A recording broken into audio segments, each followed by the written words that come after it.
Don't mind us, we're just doing our own thing. Good evening and welcome to the Timberlane Regional School Board meeting for Thursday, December 5th, 2019. I'd like to take a moment of silence for our troops to put themselves in harm's way.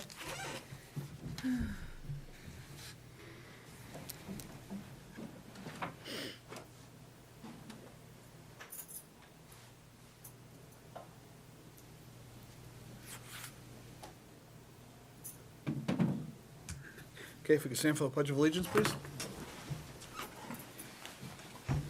I pledge Allegiance to the flag of the United States of America and to the republic for which it stands, one nation, under God, indivisible, with liberty and justice for all. Okay. Do a roll call vote. Brian Boyle. Here. Lee Doobie. Here. Kim Farah. Sheila Lowe's. Here. Sarah Mockamer. Here. Sean O'Neill. Here. Kristen Savage. Sue Sherman. Here. Jennifer Silva. Here. Also seated with the board this evening are the Superintendent of Schools, Dr. Earl Metzler, and Student Representative Kyle Duffy. The presence of other district administrators as well as Timberlane Teacher Association officers will be reflected in the meeting minutes. Okay, thank you. We'll move on to our approval of the minutes. We'll go on to the November 21st, 2019 minutes. That is the only one, I believe, is There that? are two. You also have a non-public seal. Okay. That'll be coming down.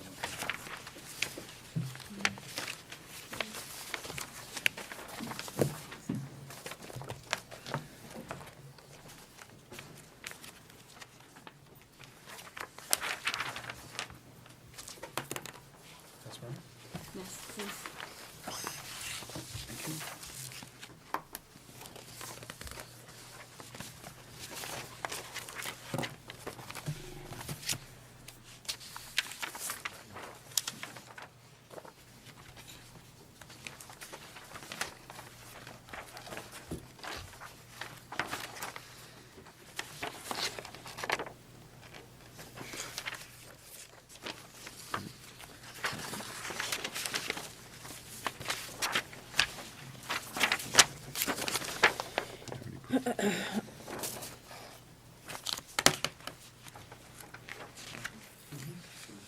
Oh, I'm sorry, Sue? On page 2 of 4, Okay. middle of the page, the discussion about curriculum on computer science. The motion was to approve the computer science curriculum as presented.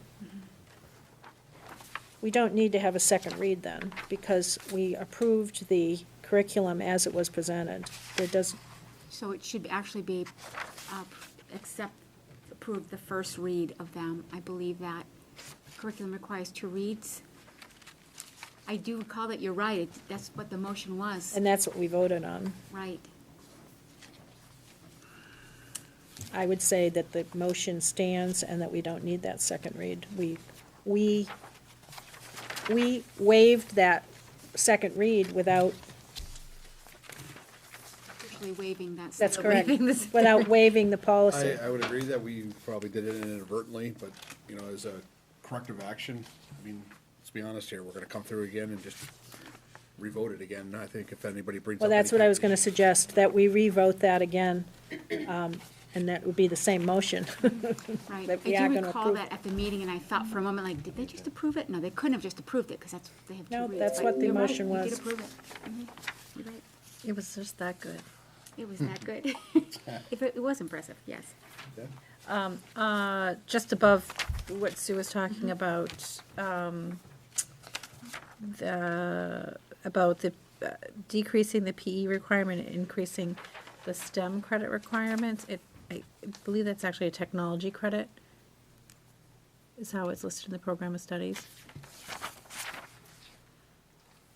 Are you under the first motion, discussion on prerequisites? Is that where you're?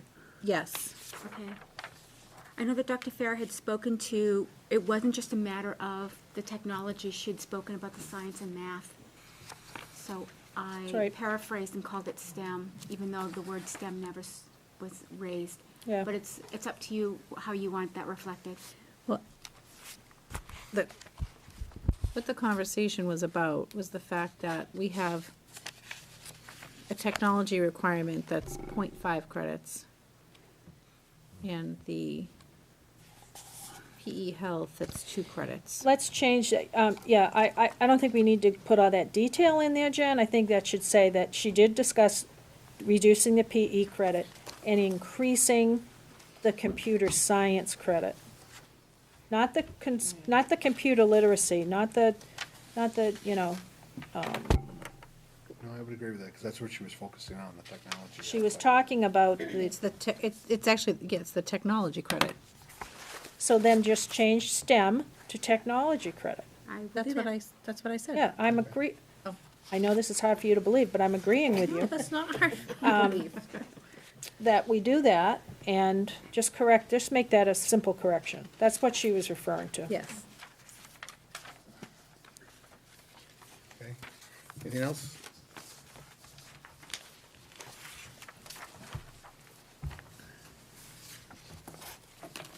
So did you want to put a motion on the table while you're doing all this? Sorry? I make a on the motion to table. approve the minutes of November 21st, 2019. Second? As amended? As amended. As corrected. As corrected. Amended. Whatever you Not think. Amended and amended. corrected? Whatever you're. All the above. It's corrected. Okay, motion made by Brian, who was second? I will. Sue was second. Any further discussion?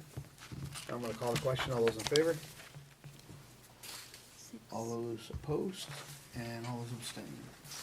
1, 2, 3, 4, 5, 6, 6-0-1. Okay. Now we move on to our non-publics. Well, these are sealed, okay.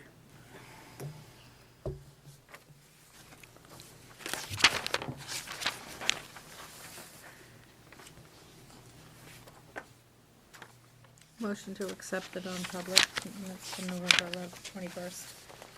Motion made and seconded. Any further comments? Now I'm gonna call the question, all those in favor? All those opposed? All those abstaining?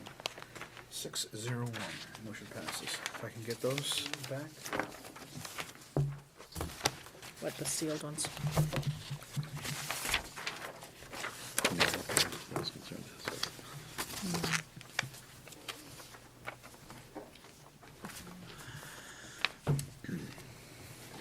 Okay, we'll move on to our student representative, Mr. Duffy. Thank you. Good evening, everyone. I hope we all stayed safe on Monday and Tuesday through these snowstorms. Crazy time, right back to back at the start of December. But we're all back here now. So I'm going to start off with Atkinson Academy, and they enjoyed their long Thanksgiving holiday, and their chorus sang at the tree lighting in Atkinson at the Dow Common on December 1st, and they went to the fire station afterwards to do cocoa and crafts and other such things. On to Danville, the third grade students took a field trip to Strawberry Bank in Portsmouth. They visited the different houses and property to see different artifacts and explore on their own, and they had a chance to make traditional toys and help prepare food in the kitchen. All of them had a chance to explore different traditions, so they weren't all getting the same thing. At Sandown North, on November 22nd, they had Energy Day, where students did a variety of 3 experiments that were very hands-on, and they were based on different types of energy as sound, electric, and heat energy. The students were super involved in that, and they all got a chance to really see how the science applied in real life. Moving on to Sandown Central, the preschoolers are studying traditions from around the world right now to see what other countries celebrate around this time of year and around the holidays, so that's a good thing to introduce them to those other cultures now. Moving on to the middle school, the STEAM night was a hit, a success. I am always extremely impressed by the amount of people that come out from the Timberlane community to come support that night. It is truly incredible. I wasn't there myself, but I saw how packed it was, and I saw some pictures, and I thought that was super fantastic, and I'm sure some of you will have things to say about that at the end of the meeting. Going on to the high school, I have some dates for you as usual. December 7th, that's this Saturday, there's the junior semi. On December 10th, there's the Student Council Gingerbread House Workshop to raise money for Mealy's Meals. That's $5 at the high school caf from 6 to 8 p.m.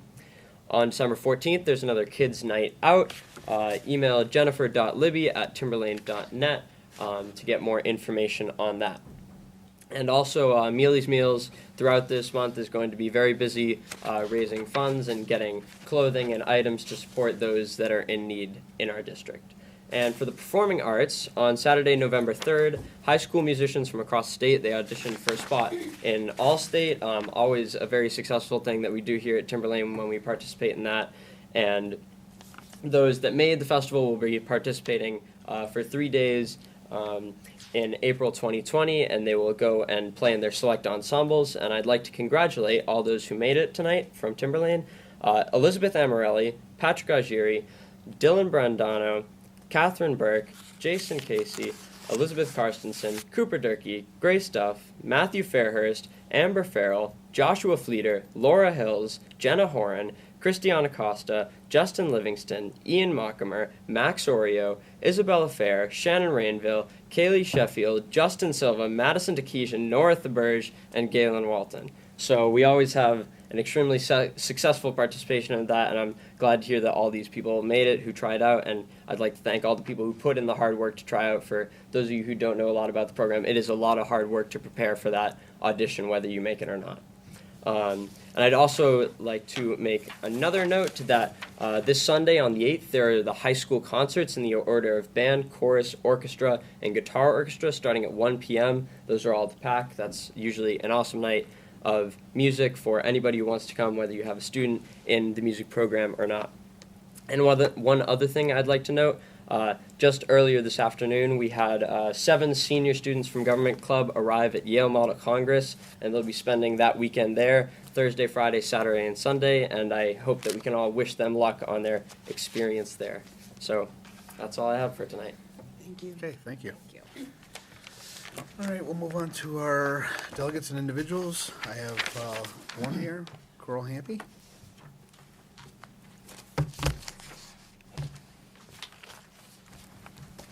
Good evening, Coral Hampy, Vice President of the TTA. I just want to wish, on behalf of the TTA, everybody happy holidays. I love that Sandown Central is learning about different cultures and different holidays of the world this time of year, and we wish everybody just a warm and happy time. That's it. Thank you. Thank you. We wish the same to you back to you. Your organization. Okay, we'll move on to our first order of business tonight is our public hearing on unanticipated revenue and scholarship donations. So Don, I mean, do you want to say something about the scholarship? I mean, why don't you come on up, because there might be a question, too. So we have a formal hearing. This is to take action to accept the, is this right? Yeah. 252,000 grant monies for technology infrastructure, and also to accept 23,000 for the Alex Smith Scholarship Fund. Scholarship Fund monies to be forwarded directly to the Plastow trustees of the trust fund. And I asked Principal Woodworth to come up, because I think it would be a nice opportunity for you to talk a little bit about Alex, who Alex was, and what he meant to Timberlane. So thank you. Alex Smith was an outstanding student and a leader in our building. He was a tremendous athlete. He was the best wrestler in New England in his weight class when he was a senior in high school, and a captain of our team. Big heart. Served our nation. He was a pilot who flew over 27 missions in Afghanistan. Unfortunately, he passed away this year.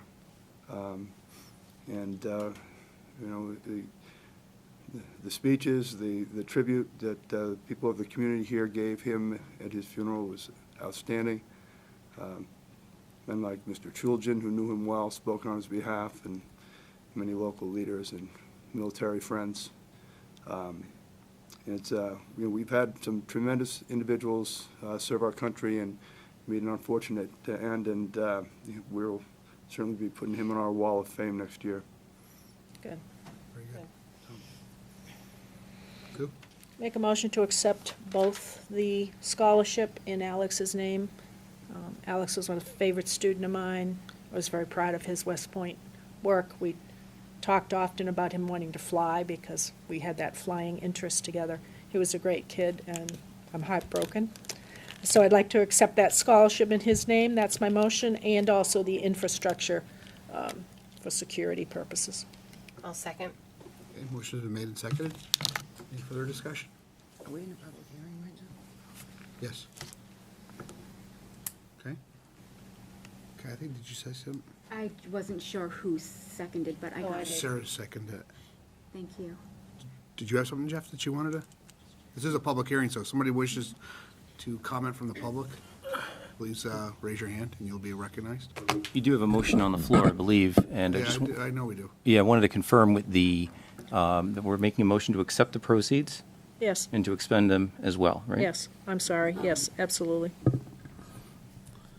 Is this one of the grants that we applied for, and what exactly is it going, the 245 going to be used for?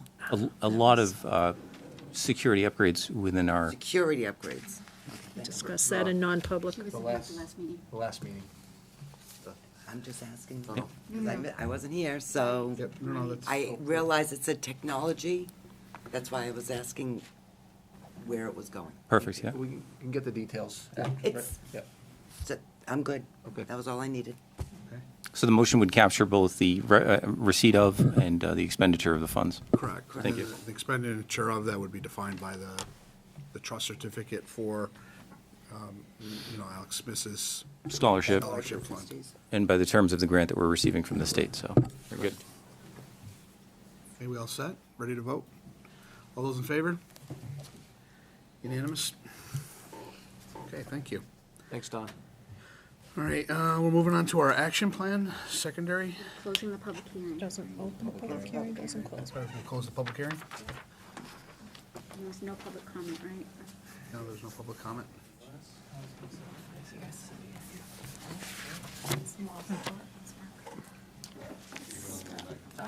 So kind. Evening. Good evening. Thank you guys so much for having us tonight. We're excited to talk to you about last year's goals and reflect on them, and even more excited to talk to you about the goals that we've already sort of jumped into and started focusing on for 2019, 2020. I think sitting at this table, you have a lot of pride for the building that we're in, and it's nice to be able to have the opportunity to be here and talk to you guys about it.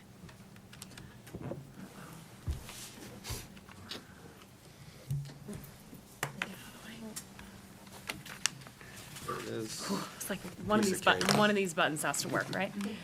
Awesome. So our first goal that I'm going to talk to you guys about from 2018-19 focused around our reading scores using STAR data. So the goal was that by June of 2019, 70% of the students at each grade level will have met the student growth percentile expectation of 50 or greater in the area of reading, as measured by the STAR reading assessment. So you can see by our data, we didn't quite reach our 70%. That being said, reading progress is something that we continue to work on. I would say you could say we work on it in every class.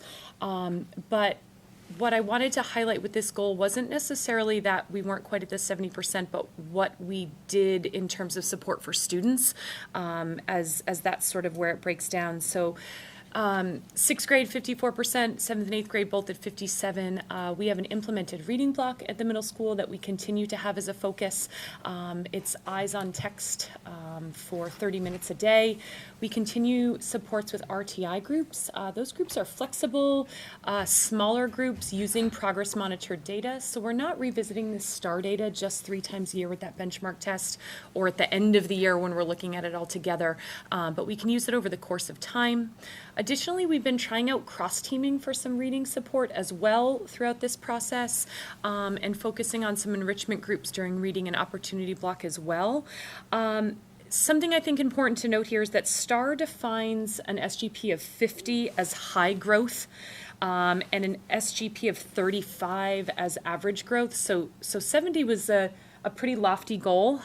So again, I think that it's important to note that we have students that come into our school in 6th grade and throughout all 3 of our grades where they come in as really high readers. And so there isn't a lot of room. Their ceiling is a little bit lower because they come in as really high readers. So you're not going to see great growth in terms of SGP with those particular students. And additionally, we have some students where reading doesn't come easy to them. And so we're really, really proud of the progress that they make, but it may not be that high progress of a 70 SGP or 70%, meeting that 50 SGP that we would hope for. So again, an ongoing goal, certainly nothing that we sweep under the rug. I think we're really proud of the reading supports that we have at the middle school, and we're going to continue to monitor as we go. Another tool that I wanted to mention that our teachers are using regularly is News Ella. It's a digital option. I know you guys are familiar with it, but it levels text and helps meet students where they're at in terms of their reading. So for a long time, when we were using textbooks or novels, they were all at the same level, and we did our best to teach kids with the text that we had. But now we have digital tools that truly help us put the Lexile level for students' need where they need it. So we're meeting them where they're at. We can increase the level a little bit when we feel like they're ready, but we're not putting students in front of text that's too challenging right from the start, or on the other hand, too easy right from the start as well. So again, continuing to work on this goal as we go through this year and forward. So our second goal is our social, emotional, climate, and cultural goal. In the 2018-2019 school year, TRMS will continue to cultivate a positive learning climate and increase levels of support and communication with all stakeholders, students, teachers, parents, and community. We wrote ongoing, but that's not because it felt like it wasn't met. It's just an area that you can have constant improvement, continue on to work at, can always improve our work with, connecting the community with the school, the students, and all the stakeholders. Some of the areas that we're focused on in the past year: increased and more consistent use of the school messenger. The 6th, 7th grade transition nights were kind of revamped. It was the second year of the 7th grade transition, which was, again, new 2 years ago, and I think the improvement was quite evident. My spot, so we'll go there. I know. The 8th grade promotion ceremony was actually streamed in the TRH Cafe. It was outside for the first time. It was a huge success, and Mr. Mensis yes. It was a little windy. Yeah, but the feedback from the students and community was very positive. Continued TPAF presentations, team meetings between the admin and all the school teams. The principal last year had personal meetings with every single staff member. There were multiple fundraisers, drives, the Hat Minton Drive, Senior Tea. One of the personal favorites of the students was the Pie in the Face fundraiser, where the top sellers from each grade were able to throw a pie in the face of the two people to my right. I think they enjoyed it not quite as much as the students. Students might have enjoyed it a little more. A little bit more. So I am glad there is no photo evidence in this presentation. We were pushing for it, but we're overruled by the principal. Yeah. Yes, absolutely. Those are. So for goal 3 in 2018-19 school year, TRMS staff will focus on effective teaching and learning practices through the implementation of personalized learning strategies. Kind of ironic, like Dan mentioned, goal 2, this one we marked that it was met, but that's something that we put a lot of emphasis on, but you can never really stop focusing on effective teaching and learning practices. So, but we put a ton of emphasis on it, which is why we marked it met for last year. Some of the things that we put in place for that were RTI supports, assessments, whether they be formative, summative, or performance tasks, differentiated instruction, competency-based reporting, which grade 6 did, unified arts classes, as well as world language, social pragmatic groups, enrichment activities during opportunity block, which include such things as Genius Hour, book clubs, bridge building, Shark Tank, 6th grade style, and really anything that involves student interests as well as staff passions could be involved in an opportunity block activity.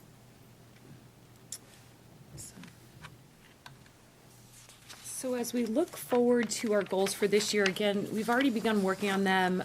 Our staff is committed really to whatever we put in front of them. So we focused a lot when we were developing these goals and making sure that they worked and followed the district's plan, our strategic plan, your goals, the superintendent's goals. We also wanted to make sure that they were meeting those goals and the guidelines and the focus and the theme of those goals, but at the same time, we're meeting the unique needs of a middle school, where we're greeting students from the 4 towns and they're all coming together for the first time. So our focus around these 3 goals sort of stemmed from strategic plan, board goals, superintendent goals, but also keeping in mind that the middle school is a pretty unique place. It's sort of that middle child fit, so we wanted to make sure that they fit that. So our student achievement goal, we are going in a little bit different direction this year. We focused on the strategic plan, Section A, all about sustaining a focus on academics and rigor and 21st century skills. You could take that in a lot of directions, and we focused on STAR data for a really long time. And as I said, as we were talking about last year's goal, STAR data is really important to us, and the idea that we can use it as benchmark data fairly often, and progress monitoring data is great. But our students are also taking state assessments every year, and we thought that we would shift our focus a little bit with our academic goal to sort of bridge the gap between the two. So you'll see that we've kept it as an ELA focus, similar to our STAR goal, but we've moved it to the scores on the New Hampshire State Assessment, as we want to bridge the gap between the assessments we're using, state assessment and STAR, to help not only teachers but students see that they're connected and are really working on the same skills. So our student achievement goal is that during the 2019-2020 school year, the percentage of TRMS students scoring proficient or better on the New Hampshire State Assessment in ELA will be 3% or greater than the reported New Hampshire State proficiency percentage. So we want our students to score higher than the state average across grades 6 through 8. We talked about looking at it grade by grade, but I think, our PLC discussions and our data conversations break those down by student, they break them down by class, they break them down by team, they break them down by grade. But this gives us the opportunity to come together as a school and really provides us with the opportunity to meet all together and say, hey, we're a school, we're all in the same building. But sometimes an 8th grade teacher has a really great idea, and at times in the past, we haven't had a time to get our professionals in the same room talking about amazing strategies that they're using. So we wanted to look at it as a whole, as a school. Again, we're going to continue to use STAR, but something that was important to me about these reading standards is that right now, reading and writing are competencies that are assessed across our school. I walked in the other day to the gym, and our PE teachers had a performance task where they were assessing the students' knowledge on a skill that they learned, but it was through writing. And so they asked the students to develop a lesson plan on how they would introduce this new skill that they had just learned and gone through the whole unit. How would you introduce it to a new group of students? And they had them do it in writing. And so again, like we said before, reading and writing aren't just done in the language arts classroom. And so this is something that I think all of our staff can buy into. Whereas STAR scores sometimes feel very separate in math and very separate in reading. And if I'm not a math or a reading teacher, I don't have to worry about it as much. But this comes together as a whole school. So that was our focus there. Additionally, the state has some interim modular assessments as tools to better prepare students to experience the state tests. In the past, there's been some released items, but they haven't been really easy to work with. But the state's released some new sort of practice tests, if you will, to give us the opportunity to teach kids how to break down those questions and see what they're about. And we're also working with Mr. Pedersen on a crosswalk between STAR and SAS skills, again, for students, but also for teachers. We don't want to teach anything in isolation. So it's nice to know that these things are all interconnected. They're all tied to Common Core. And so that was really the driver for our student achievement goal this year. So as we talked about for last year's goal, we're continuing on with our culture, climate, school, social, emotional goal. So in the 2019-2020 school year, TRMS will continue to cultivate a positive learning climate, increase levels of support and communication with all stakeholders.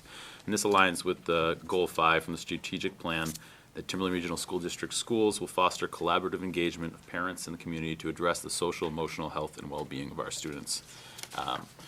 Certainly, we are already kind of off to a good start with this. Some of the ways we've been working to achieve the goal include enhancing our advisory program. Each day, the students start off with roughly 20 minutes in small groups with a staff member, and that's a consistent staff member throughout the year. They, form more connections, as we want each student to have every ability to connect with as many people in the building as possible. And so this is kind of a non-academic way to add another person to that group. And they have a different theme each month that they kind of work and filter in, as well as kind of current events and different things going on. So certainly with the holidays, being thankful was definitely something we were focusing on. Just a couple weeks ago in November, the 7th grade participated in the annual Wellness Day, which is put on by our amazing school counseling staff, which focuses on mindfulness, connections, executive functioning, coping skills. The keynote speaker was Ivy Watts, a former NCAA athlete who competed at a very high level, and she talked about her struggle with self-worth and anxiety and how the sport helped and hurt her in that way, and the importance of kind of forming connections. Our student assistance counselor, Kelly Bennett, who's fantastic, kind of put together a little write-up on it, and I just want to share some excerpts of it just to kind of highlight how successful that day was. The 8th graders, although they weren't part of the whole Wellness Day, they did join in for the keynote speech. So students asked great questions of Ivy and gave impactful feedback after she spoke. The assembly made me think about myself. I have all these problems, and it really made me think that I should bring it up more and share it so I don't keep pushing it down. Another student said, the presentation made me feel a lot better about myself. I always try to do everything right. Sometimes it doesn't work, and I'm mad at myself for it. It made me realize it's okay not to get everything right all the time. It made me want to talk about the things that are happening to me. Again, I think it framed the day really well for students to kind of understand that this happens to a lot of people. A lot of the feelings that they're feeling were normal. So, some other mental health area things that we're kind of doing, especially with the school counseling staff. There's mental health minutes at our staff meetings where the counselors kind of come in and talk about some sort of theme for a few minutes just to kind of kick off our meetings. They're sharing about Wednesday wellness tips and emails. This is year 2 of our work with No Bully program. The focus right now is really on social emotional learning strategies in the classroom to increase all staff's ability to deal with all student behaviors that happen in front of them, emotions, their actions, interrupting behavior in the hallways, right? Really focus on all the different items. I believe No Bully returns next, the staff in January, and there's a conflict resolution piece that they'll be kind of doing professional development on. I believe that's on election day. So, and continuing to support activities that foster school pride, our Timberlane Middle School Spirit Days, redoing our common areas. We're working with the woodshop teacher up at the high school who's actually done some amazing work with some of our tables, that kind of symbol up in the corners, appearing more and more, really trying to increase the connectivity of the students to the school. Just to add to that list, and again, we're so proud to tell you about the positive things that are happening at our school. I think we could be up here for a really long time talking about those things. But again, just to piggyback, our 6th and 7th grade transition nights have been really successful. I wanted to share that we've had a lot of positive parent feedback, that Dean has come, thank you Dean, and videoed them and put them on Vimeo. So our parents that can't be there have the ability to see it. And it's so interesting to hear parents refer back to it. We'll be in parent meetings and they'll say, I remember when you said that at transition night. So we didn't make it up. That stuff is really real. It really happened. So again, our 8th grade promotion ceremony, Mitch works tirelessly to make sure that happens and goes off without a hitch minus the wind. And some accessible seating, which was really great. We filled the one side of the football stands, which was amazing. Yeah, it's awesome. But we had it live streamed in the cafeteria at the high school, which is also really nice. So again, just a way, we spend a lot of time focusing on our incoming students, focusing on our middle students, if you will, our 7th graders, but also focusing on the fact that our 8th graders have been ours for 3 years, and we're excited to see where they're going. And so that ceremony is pretty important to them. And so it's really nice and always capped off by the dance, which is always, very exciting. So our senior tea is a tradition that was started, years ago and continues strong. It's coming up on Saturday. In our cafeteria, we have some MCs that sing some holiday songs with our seniors. We have the cookie trays ready to go. But again, just something else that helps us connect with our community. Additionally, last year we started a program that we have continued full force from the first day of school this year, in that it is our plan as an entire staff to send a personalized postcard from a staff member to every student in our school before the end of the school year. And not only is that really great for kids and really great for parents, but teachers, it's so amazing to see a teacher come in and say, Megan, a kid that doesn't really say very much just came up to me and talked to me about the postcard, and they talked about it at the kitchen table, and it's a really big deal. So we have Timberlane postcards, and we've worked really hard on sort of that community feel of having a logo and pride in that logo. And, we have the labels printed, and a postcard goes home to every student before the end of the school year. So that's something we're really proud of. Again, continue to focus on more consistent use of school messenger and email. It's something I've been really working towards as well. As a parent myself, I appreciate clear, consistent communication. I don't like to be caught off guard by anything, and so that's sort of how we communicate as well as an admin team at the middle school. So be it late buses being canceled or STEAM night being rescheduled or whatever's going on, I think an extra email in someone's inbox can't hurt. And so, we're working on really making sure that we're communicating clearly. A better, more consistent use of social media that's personalized to the middle school. If I was more tech savvy, I would tell you how to follow us on Twitter or Facebook right now. But we've worked really hard on trying every day or so to go around our building and take a picture of the awesome things that are happening and sharing it with our community. Our parents can't come to school with their kids every day, but they want to know what's going on. And we find that when they get to middle school, sometimes they say, I'm sure many of you experienced it. How was your day? Fine. What'd you learn? No, nothing. What'd you do? Nothing. I promise you we did stuff. And, we want to communicate that with our community because pretty amazing things are happening. The other day we posted about one of the Latin teachers from the high school came down to the middle school and met with a group of students. Just really great stuff is happening. The last thing I want to mention about this is it's important to note that we take the tripod results seriously as well. And this specific goal focuses around the C of caring. And it hit home when I realized that specifically, we want students to feel that their successes and their well-being matter to us, but at the same time, not just our students, but our staff and our community. Like that, we care about them. We care about their academic success. We care about their achievement. But, Dan's, comments about Ivy Watts show that we care about the whole person and not just sort of the academic piece of who they are. So that community culture piece is really important to us. Thank you. Well done. Regarding our third goal involving teaching and learning, during the 2019 to 2020 school year, TRMS will design and implement reporting tools that reflect a traditional grade and competency scores. This aligns very nicely to a strategic plan goal number 1, objective number 3, implement competency-based education, pre-K through 12, providing students with project-based learning opportunities, performance-based assessments, and accurate systems of reporting focused on increasing levels of rigor, achievement, and soft skills acquisition. So there's a whole bunch of things that go into achieving this goal.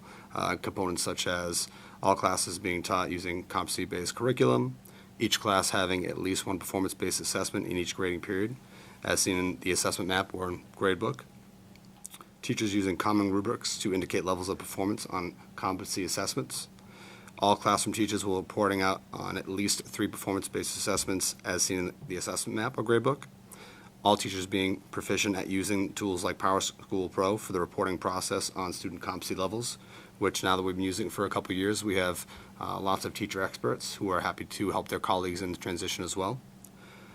Beginning rolling out the TRMS social, civic, and work study practices, which we intend on implementing in the 2020-2021 year. It's a mouthful. It is.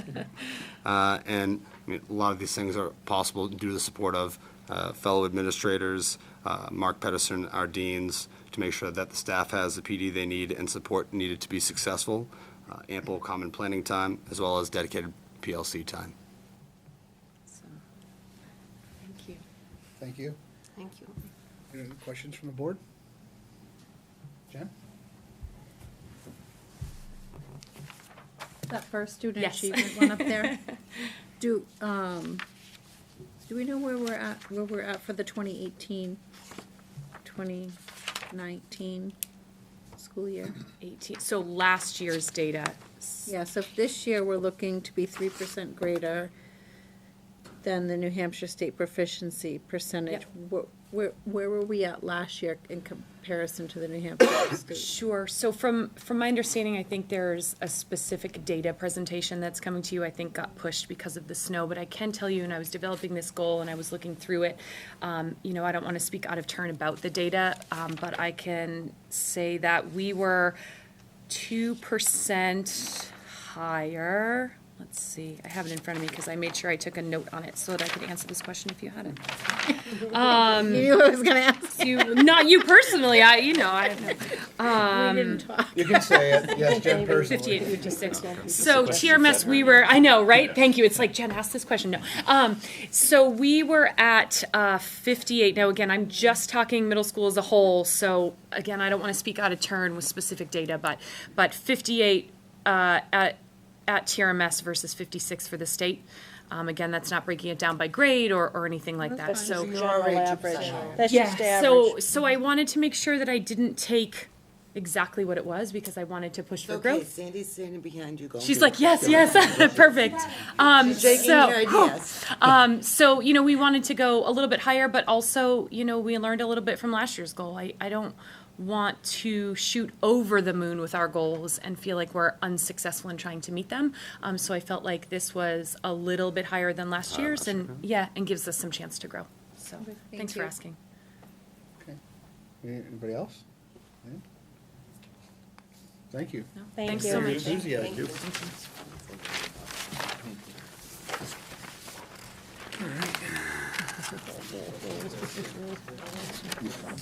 Next one will be the program of studies.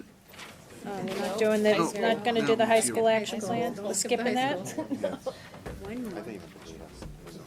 Oh, I'm sorry.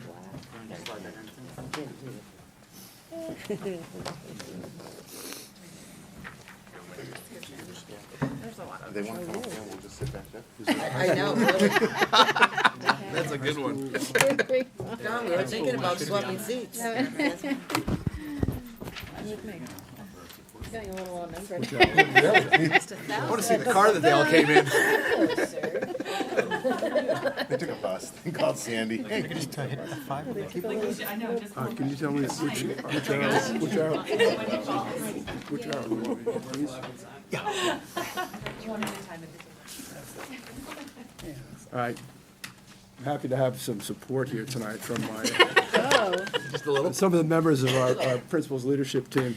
I will introduce them briefly here. We have Mr. Tim Brown, who's an assistant principal. Mr. Tim Guanci, who is a STEM dean. We have Mr. Mark Pedersen, who works with us at the high school on our leadership team and is the district director of curriculum for secondary schools. We have Jen Paholpick, who is our world language and English dean. Mr. Scott Strange, who is the associate principal at the high school, runs our evening division.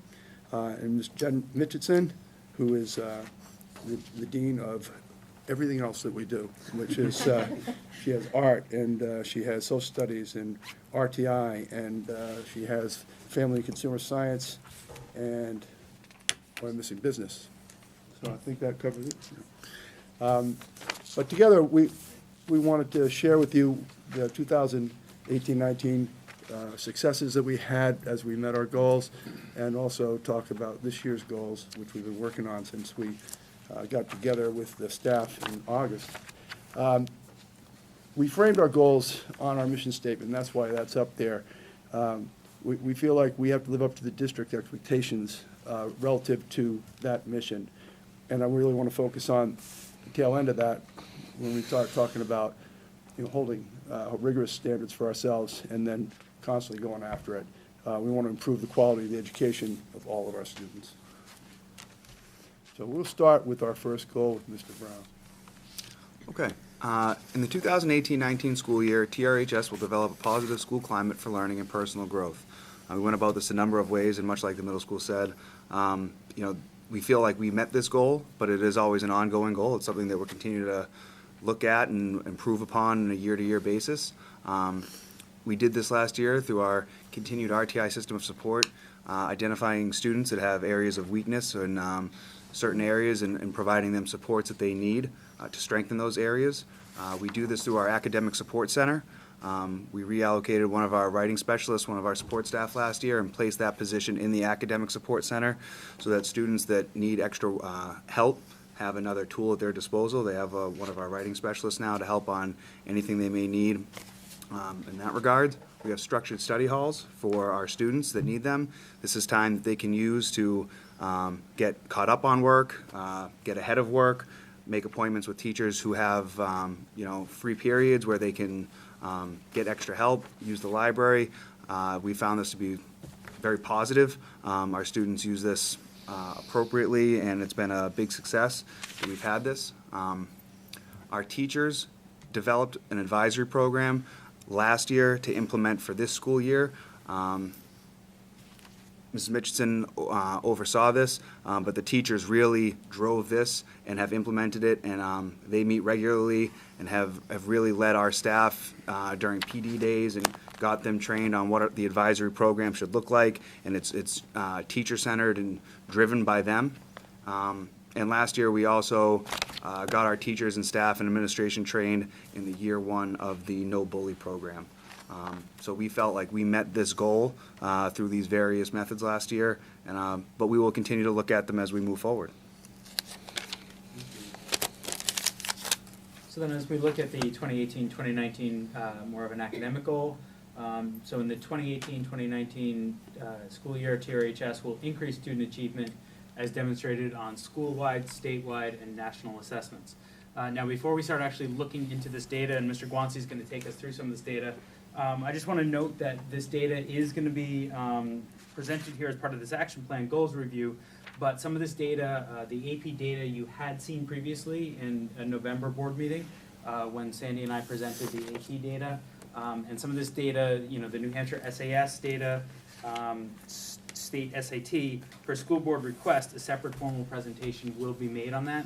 It was actually slated to be tonight, but due to you know, the storm earlier this week, it got pushed off because of CNA, or curriculum and assessment, and then pushed off further then. So, you know, you are seeing some data here, but you are going to actually see a more in-depth data report further on. So, but this data is part of this this presentation as well.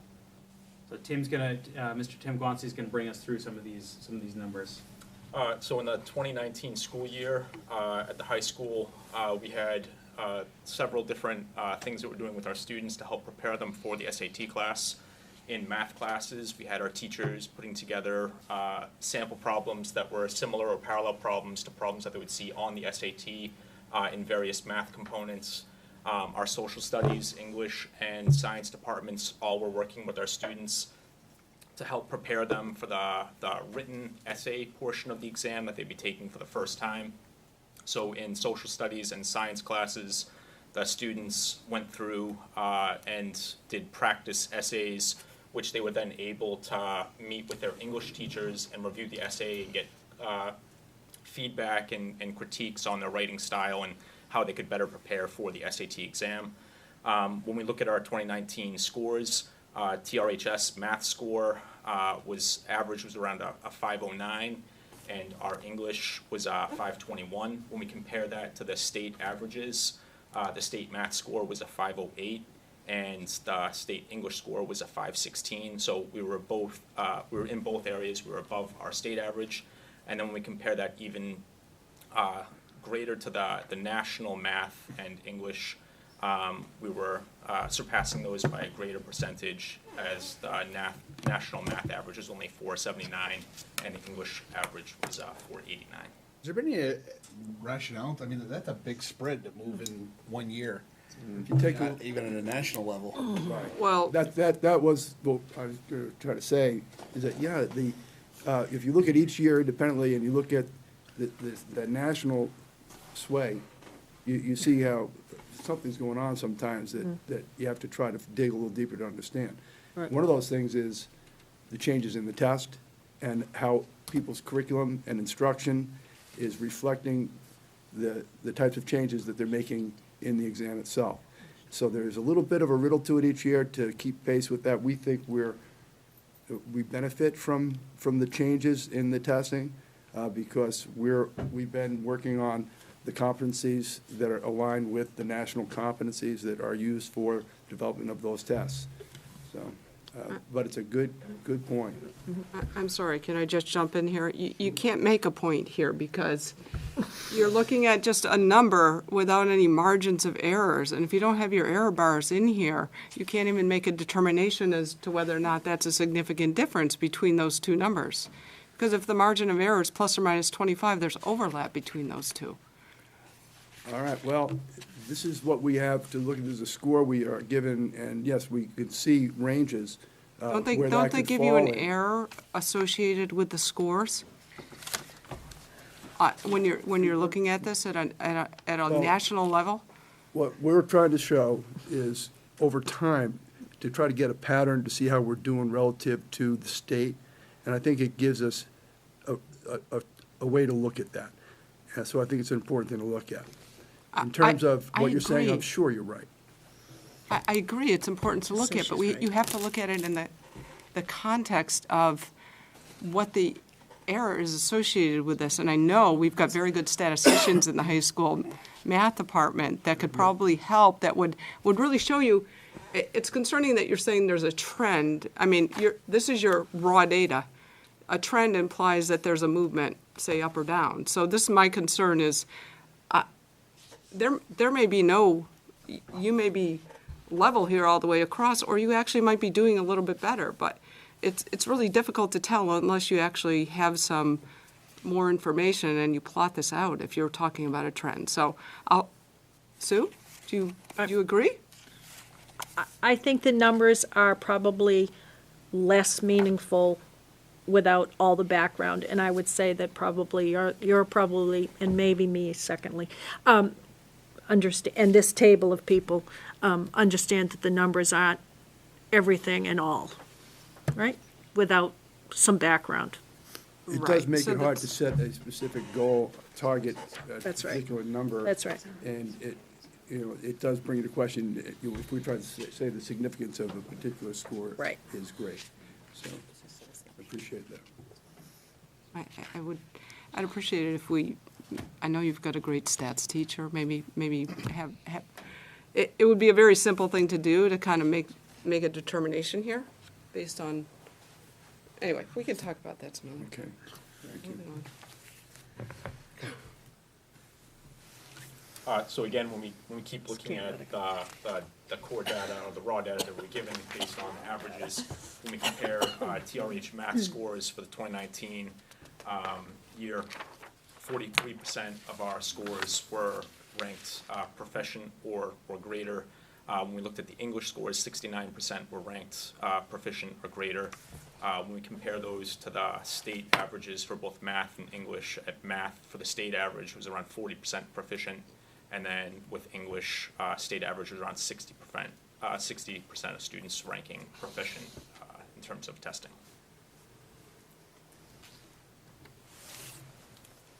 So then if we start moving on to the AP scores, and we start looking at specific scores from the 2019 AP tests, we had 142 total AP students. In terms of comparing that to the overall student population, it accounted for about 17% of the student populace. Out of the students that took the test, 73% of the students scored a 3 or better. In terms of the total number of AP exams that were taken by those students, 236 exams were taken, and then 164 exams were ranked 3 or better. And then in terms of the total population of tests taken versus those that became ranked 3 or better, 69% were ranked proficient. I think the thing that I like to see there is that in the last 3 years, you can see there's been an improved focus that's resulted, I believe, in a better performance in terms of the percentage of students who are getting a 3 or better. I think one of the other important things to know when we're looking at this data is, unlike other schools, all of our AP students take the AP exam, so we're getting a more complete perspective of the students than at other schools where they have the opportunity of choosing whether or not they take that score.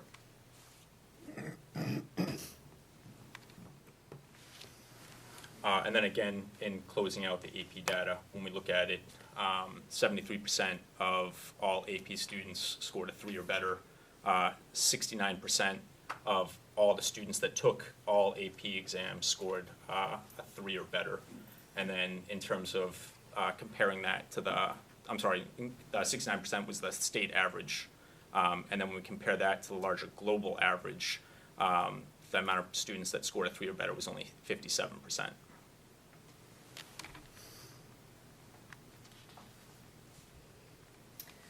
So our goal number 3 was in the 2018-2019 school year, TRHS will support student learning by empowering teachers to develop and implement effective teaching strategies as measured by walkthrough data collection and staff review and staff-involved instructional rounds.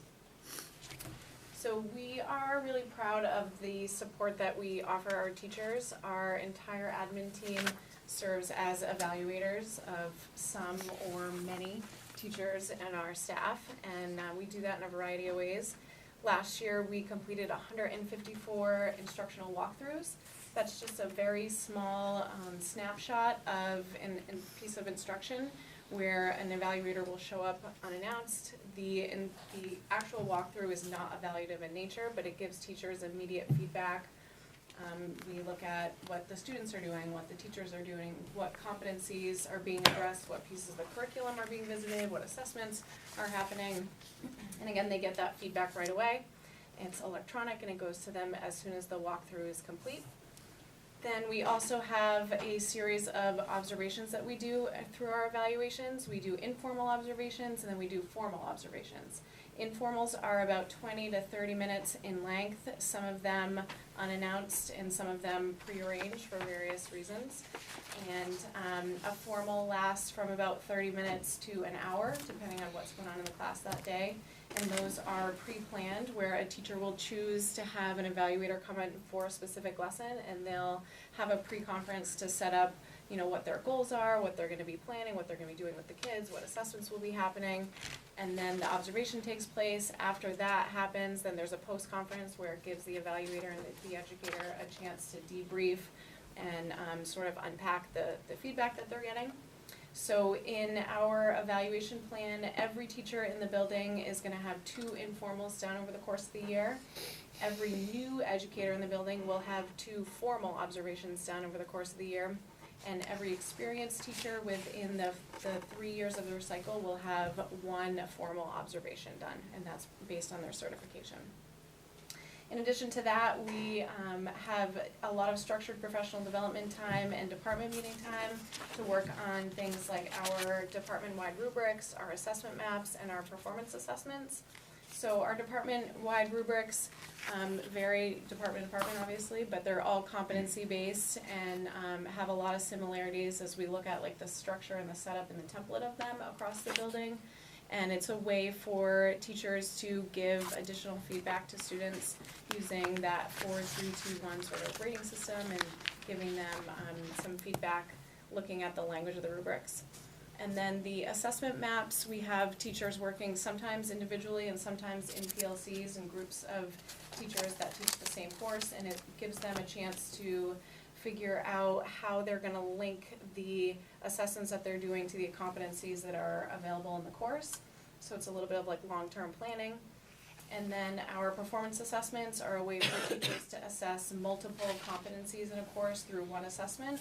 And we ask them to do that with a real-life scenario, so students get to see the connections of how competencies and skills apply to real life and not just within the 4 walls of their classroom. And then lastly, the other 2 ways that we wanted to reach this were through our teacher-to-teacher observations, which happen mostly through our mentoring program, but sometimes outside of that as well, where teachers will seek out other teachers to go in and observe and pick up things for their own toolbox of classroom management strategies and instruction and lessons that they have. And then our tripod survey is a way for students to give anonymous feedback to teachers in 7 different categories, and that's a great way for teachers to get some information and just sort of hear from a student's perspective and make changes to their craft along the way. It was a particularly challenging year because of time that we had to manage with great care. We had our NEASC self-study here, which made us have to rob time from meeting time that would generally be spent on a lot of this stuff. Mrs. Boholbek led this leadership team, our steering committee, and the entire staff in putting together a comprehensive study, which we then used as a comparative piece for the visiting team to look at what they saw versus what we created. A tremendous amount of work. So you put it on top of what we already think is a challenging a bit of work that we're asking all staff to get involved in, and then you add that study to it. I just applaud, the group for having been a part of that degree of challenging, having come out, I think, with the feeling that we've met that challenge. Yeah, Jen, I've always been a big believer in teacher-to-teacher observation. Can you give me just a rough cut number of how many teachers actually really do that? Well, it's a structured part of our mentoring program. I know, not the mentor program, just to put it in your own toolbox. Like, I don't know, go down and watch one of the best middle school teachers teach, or go over to Atkinson and see how one of their great teachers teach. It's about having those things in your management, and not that necessarily it's management. It's not, I know more about biology than you know. It's, right? So how many people really last year were able to really take that toolbox idea out of their own room and go see somebody else teach? I don't know if I can give you an exact number, but Well, I feel like, you know what, I'm not so into the numbers, I like a feeling better. yeah, I mean, it's 5, definitely- 10, It's definitely happening. It's a great thing, and we, especially the deans, like to really encourage people to do that, especially new teachers, because they're trying to really gather and learn from yeah, their that's the colleagues. mentoring piece, Yeah. the new teacher thing. I'm talking about some of us oldies, going and seeing a young teacher who's pretty spectacular teach. I think it's hard, if I can just jump in here, I think it's hard to put a number on it. I'm sure it's in the dozens, if not more. There's a lot of times where we don't even know what's happening. Yeah. Like today I was talking to a teacher, and I recommended that she go and observe a certain teacher for a certain Right. skill. Right. And she said, oh, I saw somebody else do this. So I think these sort of teacher-to-teacher observations are happening. Sometimes we're not even aware that they're happening. Yeah. So for us to say, well, yes, it is part of the mentoring, it's required as part of that mentoring program. But there's a lot of teachers just taking it upon themselves and doing that work, even without us being a part of it. So That's good. I would, from anecdotal evidence, I would probably say it's happening in the dozens, but Good. I don't know the exact number to put on it. Good, But I know it's happening. applaud them doing that. I really think that's a great thing to do. So the other part too is that because our teachers don't have, some of them don't have a home, they're Right. sharing a room with Right. other people, so sometimes, without noticing or without being, pointed about it, it's happening. They're there, Because yeah. they're seeing Yeah. that teacher teach That's good. math in their social studies room, or they're seeing somebody teach science in the English room, or whatever it happens to be. That's great. So we see some of that stuff happening too, and I have that as well. When we do our evaluations, that may be something that we suggest to a teacher in the course of the conversation. And then I have had the same thing happen where someone says, oh, well, I saw so-and-so do this, or you have, we work with our world and American studies teams where teachers are paired together in team teaching, and we have a new pair this year, and just the conversations with them have been great because they're learning so much from each other. Right. Being in that classroom with each other. So it happens that way as well sometimes, almost organically. I applaud that organic effort. We ask a lot of teachers to work in PLCs, so they're working with other teachers who teach the same Right, course. yeah. And especially the groups like the World Language Group that got together over the summer to revise curriculum and develop units together to employ this year. They want to know how it's going, so they are watching each other as often as they can manage. Because they feel like it's a live curriculum. Right, right. And so they're developing units together and teaching versions of the same lesson. So that, because they're taking that approach, they're doing a lot of peer observation. Great. So what we'll take a look at now are the 2019-2020 goals, and we've broken these down similar to the middle school and some of the academic, social, emotional, and some of the climate pieces. The first goal for this year, during the 1920 school year, TRHS will improve student achievement in reading across the curriculum. There's a number of ways that we go about that, and a number of ways that we can take a look at reading, similar to the middle school using STAR, but now with our Academic Support Center, we have one of our reading and writing specialists in there. We have Tony Mealy's working with our reading program. We're bringing in some new support that will be coming in that Ms. Mitchison will talk a little bit about. But then also taking a look at, as you heard, what we're doing with the SATs in terms of reading, asking our English teachers to do that, but also asking our math and science teachers to work on word problems, to work on their lab skills. All of those kinds of pieces are considered to be a part of this academic goal. And as we look at that as a whole, as Mr. Woodworth said, as our teams come together, as our PLCs come together, we have much more time to do that this year because NEASC will not dominate the world for us. So we'll have an opportunity to start to dig into that and look at that a little bit more purposefully this year. And as our teachers have been doing that again on a regular basis in their classrooms, now it's time to sort of gather that information together and take a look at reading across the board.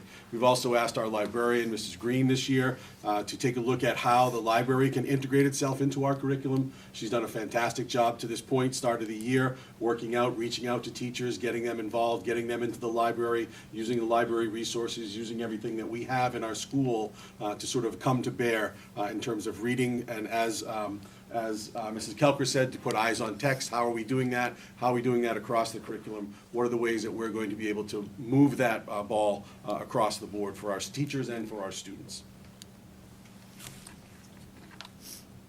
So our second academic goal in the 2019-2020 school year is similar to the middle school and what Ms. Kelker was talking about, is during the 2019-2020 school year, TRHS will design and implement reporting tools that reflect a traditional grade and competency score as demonstrated by the following action steps. So continue with that competency-based curriculum, assessing using performance-based assessments, common rubrics, and using a system of reporting and reporting tools. Again, aligned to the district and school board strategic plan, focused on reporting out on these skills, specifically looking at the soft skills when we talk about the OWLS rubric. Offering your best and having the kids work on the grit and those sort of skills that are needed in the 21st century, and then work cooperatively, live responsibly, speak and act respectfully. Again, these are all soft skills that business and industry is looking for, but it's also making our students the best 21st century students that we can. And so we have a rubric that we're working with our students and our teachers on this year, and reporting out on that, and sort of giving a score on kids on those soft skills as well as some of the more academic skills in the content areas, as well as the reading, writing, and speaking that span all content areas. And our goal around climate and culture, and again, using the strategic plan as sort of our basis for having a goal around climate and culture. During the 2019-2020 school year, TRHS will improve the climate and culture to ensure a safe and supportive learning environment for students, as demonstrated by no bully training, our advisory program, continued work around response to instruction, or RTI, and our daily OWLS news. Again, like the middle school, we have some additional no bully training coming up on our PD time. Advisory, I believe, is going really well so far this year. Maybe Kyle at some point could even share his experience in his advisory. But it's really student and teacher driven. So I think I've heard nothing but really positive things and all kinds of activities that our teachers are initiating or students are initiating, from writing letters to children in hospitals to writing. There's a group that has a pen pal group with one of our elementary schools. So they're writing back and forth between a group of students at one of the elementary schools. They've done friendly, competitions in the advisory time. They've done some fundraising. We're pushing sort of a lot of our Millie's Meal stuff through advisory. It's really been a positive, I think, implementation. And again, I think as Mr. Brown mentioned, I meet with the group regularly to discuss ways we can continue to improve it, how we can circle it back around. If we need a refresher at a staff meeting, do a nice advisory activity, modeling things of some just really great ways to build relationships with students. With RTI, I'm very fortunate to now, or we are very fortunate to have in our academic support center a math and reading interventionist. They were both hired very recently. Our math interventionist actually starts on Monday, so I'm really excited. I'll be working with Mr. Guanci in the math department to get some students working with her right away to continue to support students, similar to what we currently are able to do with our algebra lab. Students who have maybe struggled in the past with algebra as freshmen are able to take a lab, so they get that additional time. So I'm really hoping that our math interventionists can help with kids who are in geometry and in Algebra 2 now, moving forward, to provide them with additional support. And we also have the same support for the other end with our reading interventionist. And she started a couple weeks ago, and she's already working with students to support their needs and help them, mostly humanities-based assignments, reading and writing. So I'm really excited to see how that goes the rest of this year and to continue to grow it. And this year we do our daily Owls news. This group up here, all of us take turns, and we have a message that we share with students in addition to just announcements, usually around something, a concept, an idea, something that might be happening on a given day. If it's an important national day, to talk about it. We did a lot during the week of Veterans Day, talking about, remembrance and what it really means, and different messages. I shared a nursery rhyme about a wise old owl once said. So just sort of little things to get kids to think about as they begin their day, and almost like a little bit of mindfulness kind of built in. And we always end it with, owls will always offer your best, work cooperatively, live responsibly, and speak and act respectfully. Okay, so that's it for the high school plan, but we're going to move on, and Mr. Strange will introduce alternative education. Sure, so we'll go through the 2018-19 continuing and alternative education goals and review. And again, this is a wide piece. We have the continuing education piece, which is the evening division, the high set, the GED. We also have the summer program. We also have the adult education program, which is more of a community-based program, and then the summer enrichment program. So there's a lot of different moving parts to this. Have Mr. Woodworth go through the 18-19 goals and results, and then I'll talk about the new goals for the upcoming year. First goal is that by June of 2019, the Timberlane Continuing Alternative Education Program will update process and protocols associated with the high-set diploma requirements as measured by the completion of the following steps: increase in student attendance requirements, implement new state requirements for test eligibility, creation of junior and senior informational flowcharts, and updating and revising program materials to reflect new criteria. And that was something that we met. 2018-19 goals and review. Goal 2, by June 2019, the Timberlane Regional High School Evening Division Program will develop a dual enrollment program as measured by the addition of 2 college-level offerings for students in the Evening Division Program in the 2019-2020 school year, and that's still in process. In 2018-19 goals and review, by Goal 3, by August 2019, there will be a 3% increase in the percentage of students who successfully recover class credit through summer school. We actually met that goal. Had an enormous increase this year. We actually went up 23% rather than 3%. And I would say that our summer school staff, which consists of 4 teachers and then 2 special ed teachers, so a group of 6 total, and myself that run that program over the course of the summer. Generally, we have anywhere between 40 to 60 students in that program. We were flat with our completion rate in the mid-50s for a number of years. So what we did was this past summer, this past year actually, we had the luxury of finishing the school year a little early, and we had the time to sit down with our school counseling staff and talk about who should be really eligible for this, who should we be putting in the summer program, who should we be moving towards the evening division program, who should we be moving towards possibly a VLAX, or simply rescheduling them in the next school year if they're sophomores or freshmen and we have a little bigger window.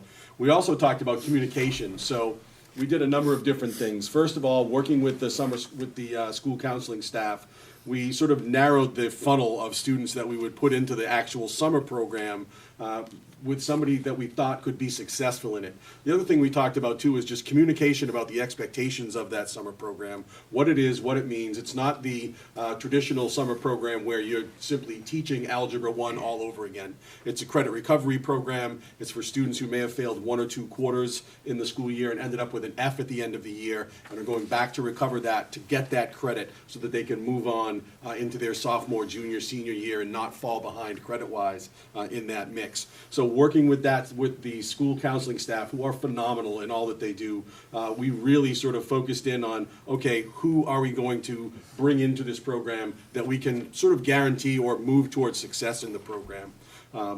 The other thing that we talked about was just communication about the expectations of that program, both with the families and with the students. So when we signed a student up for the summer program, we reached out to families. I had a conversation directly with the parents. The school counselors had conversations directly with the students to say, these are the expectations. If this is something that you can't do, if you're taking a 3-week vacation in the middle of this, it's not going to work. We'll have to find some other way to get this done. So just sort of moving through all of that, and that communication piece was phenomenal. Really gave us an opportunity to define the program for students that would be coming into it. The third thing that we did was I asked the staff, the summer school staff, to go back into the Edgenuity program, take the new curriculum that we had, and really sort of adjust the Edgenuity program to match what our curriculum expectations are. The other thing that they produced through that process was each and every course that we have offered in the summer school now has a checklist of all of the topics and competencies that are in that particular course. The teacher gets that before the student signs up. The teacher checks off exactly what that student needs to do, gets that to us ahead of time. We then go into Edgenuity and set the program up so the student is focused on exactly what they need to do. So take all of that combined, and I think that's our 23% jump. I would think or hope that we could maintain that level moving forward now that we have those systems in place, and then look for maybe 3 or 4 or 5 from this point forward. But I think all of those things combined really helped us to get the student involved in what they needed to do and understand what they needed for success, and also helped our teachers really hone in on how they can best support that student once they got in front of them, now that the teachers really had an understanding and had an opportunity to go in and set that system and program to what exactly that student might need. The work that Scott has done with this program and that Jen has done with RTI in general is very similar, where we're taking our curriculum, we're taking kids who struggle, we're identifying what skills they need to be getting work done beyond the classroom because they are not getting it done in a timely fashion, and with supports, we're reducing failure. So the idea is to have a low dropout rate, to try to get every kid ready for life after high school. And, it's invaluable. The work we do with students during the school year is very similar to what he's talking about in terms of tailoring the work that they have to do to get credit for a quarter as they go through, so that the numbers at the end aren't so staggering, and we can not be trying to deal with 100 kids at once who haven't passed a course. And this, like I said, the school counseling staff has been phenomenal in looking at all of the alternative pathways that we've created for our students and making sure that we pick the right one for that student to find success. And our summer school staff is beyond compare. They're phenomenal. They really sort of took this ball and ran with it.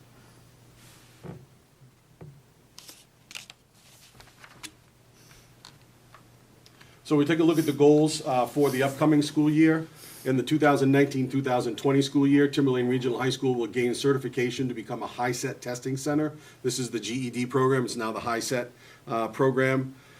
We currently, when we have our students go through our GED high-set program, we send our students to be tested at either Salem or Exeter.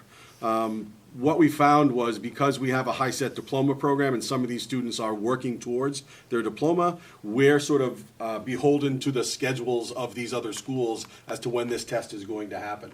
The last couple of years, we've bumped into a situation where they took the test in May, and it became literally the highest stakes test that they ever took, because if they didn't pass that test, they would not graduate. So we want to be able to react and respond to our students more readily.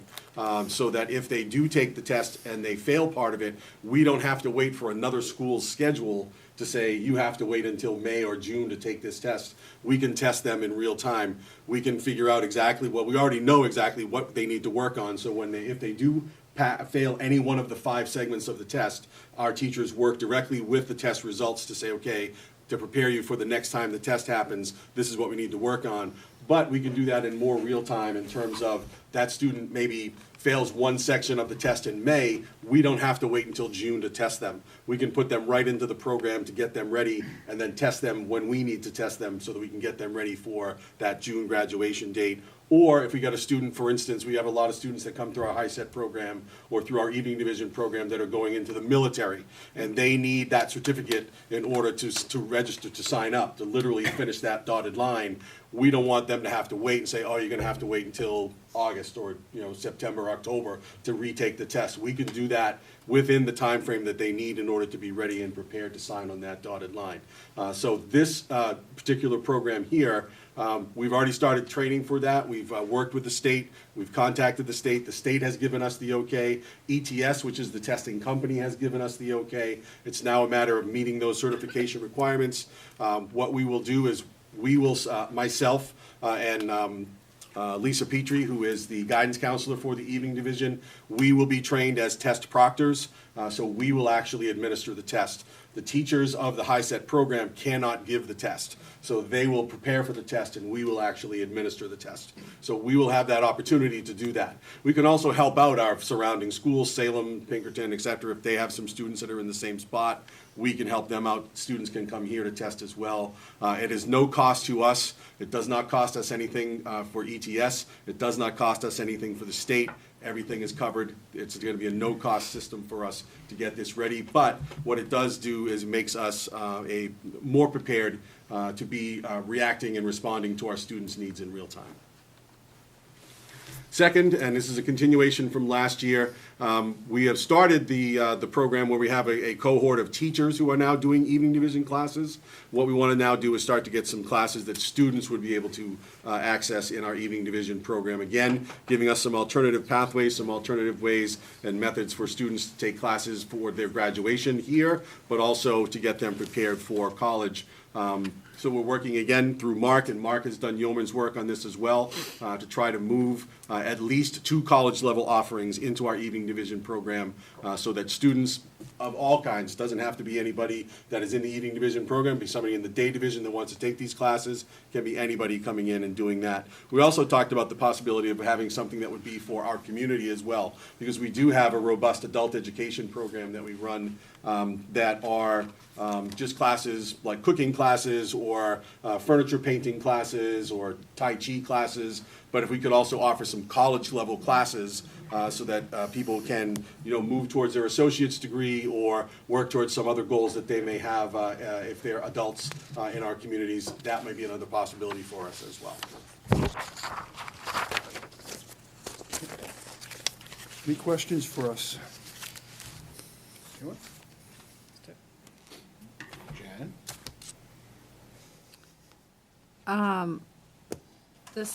The summer recovery, Mhm. how does that end up reflected on a student's transcript? The grade will go in, so they have the F stays. What they'll get is, they'll get the grade, and then it will say CR, say credit recovery on it. So they get the credit for the class, but there's a reflection in the transcript that it was not done in a traditional manner. They didn't pass the class. They went back and recovered that credit.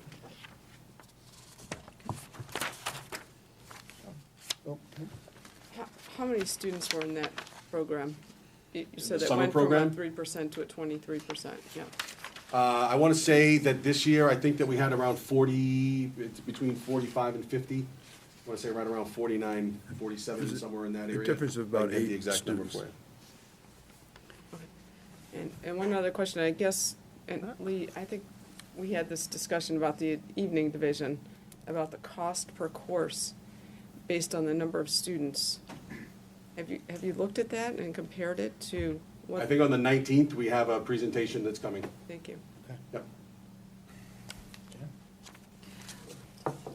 On the AP 6-year trend, those slides, the I was just trying to wrap my brain around the percentage of students who scored 3 or better. So if we have one student that, say, took 3 AP exams and maybe scored a 4, a 2, and a 1. So that student counts as our percentage of students who score 3 or better? So Do they that- count as one student or 3 students? That counts as one student. And so when you look at that to compare it to the percentage in the state and globally, is that how they calculate their percentage as well? Well, if you go one more, they don't calculate it by percentage of students. So we didn't compare it if you go to the next slide. Excuse me. So the state, the numbers that we got from the state, or actually from the AP board, those are those numbers. Those are we were given the total number of AP students with a score of 3 or better. So to answer that question, quite honestly, I don't know how the state or how the college board calculated that, but those are the numbers that we are given from the college board. You see what, I was just trying to understand if it's, if Apples those and 3 are oranges. So calculated the same way. I understand the question. Unfortunately, I don't know how the college board, we could look into that, and Sandy, correct me We're if gonna I'm have wrong. to get but- Mr. Shivel to help me with both your questions, so try to get back to you. Want to Well, mention it's, I any mean, names. I'm not trying to, like, that's a, What difference does it make? it's a big, well, I was just curious. That's the 'cause number that's that the national AP board sends to us. That's a state number. You want to know how they get that state number. I'm just wondering if wondering if we're the comparisons calculating are it the the same. same way that they're So calculating it. all 3 of those columns came from the college board. Those are all I from can the tell you that state. those are all, they're all calculated the exact same way, AP. locally, nationally, and Okay, that's state, all I was asking. So, that's a big, those numbers are a big difference, and I was just trying to understand them, that's all. You're trying to decide that we're calculating our own number? Because we're not. No, I think Well, I the didn't know question, that. the Oh, no, question that's all almost AP sounds So like that's what I'm asking, is it all calculated the same way? That's From whether AP. whether a student, no matter how many they took, got a score that was a 3 or better, or whether it was on all tests, that percentage would be a good question to ask and to know. but I could, we try to look at it both ways. Yeah, so, you look at it both ways, and I think that's the presentation that you'll eventually get. Well, We already did the AP stuff. we presented on AP scores on Right. November 21st. That's So we right. have a more extensive presentation in a packet, previous packet. But if you go to a different slide, I don't know if it was before or One after. up, yeah. One more. Mark can probably Yep. speak to this in front of the microphone. But this is where you'll see the number of exams, which may be the situation you're describing, 1 student, 3 exams. You'll see the data both ways. So that data, we tabulate based on individual students. We're able to look at enrollments. But the other slide that Mark was referencing is provided to us through the College Board, and it's calculated the same. But this is based on raw data that we have access to in terms of our enrollment numbers. This is our data. That's right, yeah. Thank you. Okay. Well, it was in column 3, their Told us. data. When they did the Yes, it has, that's right, yes, thank you. Yeah. Sheila? Great presentation, thank you so much. Thank you. I have one problem. That looks awesome. I can't read this. Yeah, this, So, come back next year, could you do the opposite, white on, and have the lettering in the maroon or something? Honestly, I'm writing down numbers from the screen because I just couldn't. We're all like this, trying to see the numbers. It was hard. Thank you. That's all. I'm sorry. But other than that, it was I'll take that. great from there. Sarah? I just have another perspective with the APs and the number of students taking the exams. And for some of the kids that decide to take the AP class, I love the numbers and I love the success that we're seeing in the program. But it's also important to take into consideration the number of students that take the class because it's a stretch. It's a stretch for them. It's not necessarily about getting that 3 or 4 or higher. They want to be challenged. And I like seeing the numbers of students that are enrolled in the classes and the number of, because for some kids, it's not about the exam, it's about the challenge. And I love the fact that we have so many opportunities to challenge our students and offer that to those kids that might be not sure, especially when they can start taking them as sophomores and some of the classes that can be taken as freshmen now, to kind of dip their toe in the water and see what that level course is about. So I like seeing the enrollment numbers. I love seeing the success in the exam, but I also like seeing the enrollment numbers as well. There's challenges with those decisions, and you have to have a student who's willing to do more if they are coming at that with less of a background. So those are tough decisions, and parents and kids and counselors and teachers try to collaborate on that. So Absolutely. at least we're honest about what we anticipate the challenges. But you're right, it's great for a student to take on that level of work. If they want to go to college, they have to be able to find a way, to do challenging work.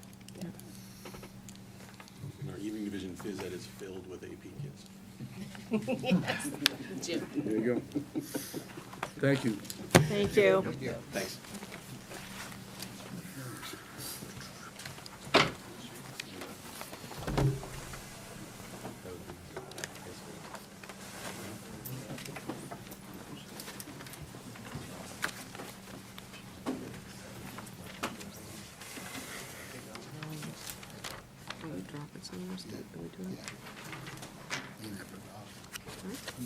There's something wrong with me. I can't. There's three things that have to come off that. I know. That's ridiculous. 3 or just 2? Yeah. E and F? Make it feel like it's E, an F, G. attack. EFG. Jesus G's not Christ. on there? What happened?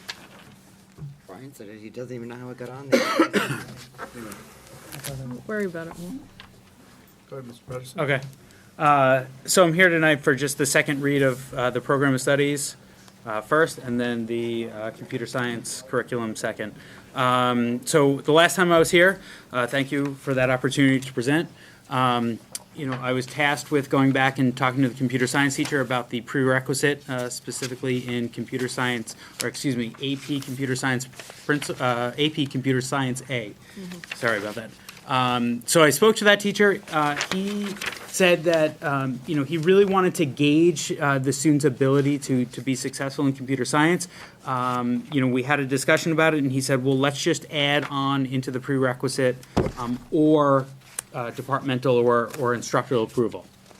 When was So, that again? I'm sorry. so it's the AP Computer Science A.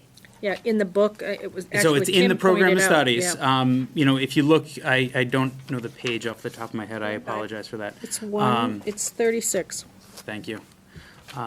So at the bottom of that course description, it's going to say prerequisite.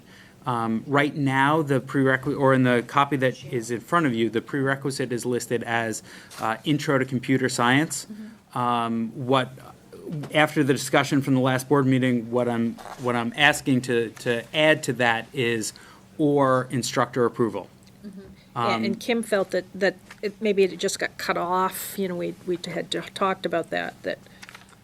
Well, if you look at the description of the Right. course, there's no prerequisites required, so that was mine. So, So it would match the AP Computer Science principles. right, Correct. right. Good job. Good. Okay, thanks. Sounds nice. So do you need a motion to? Well, I don't know. I mean, that was from the last board meeting. I don't know. I was asked to go back and find that information. So wouldn't we? I'll make a motion to accept the second read of the Program of Studies 2021.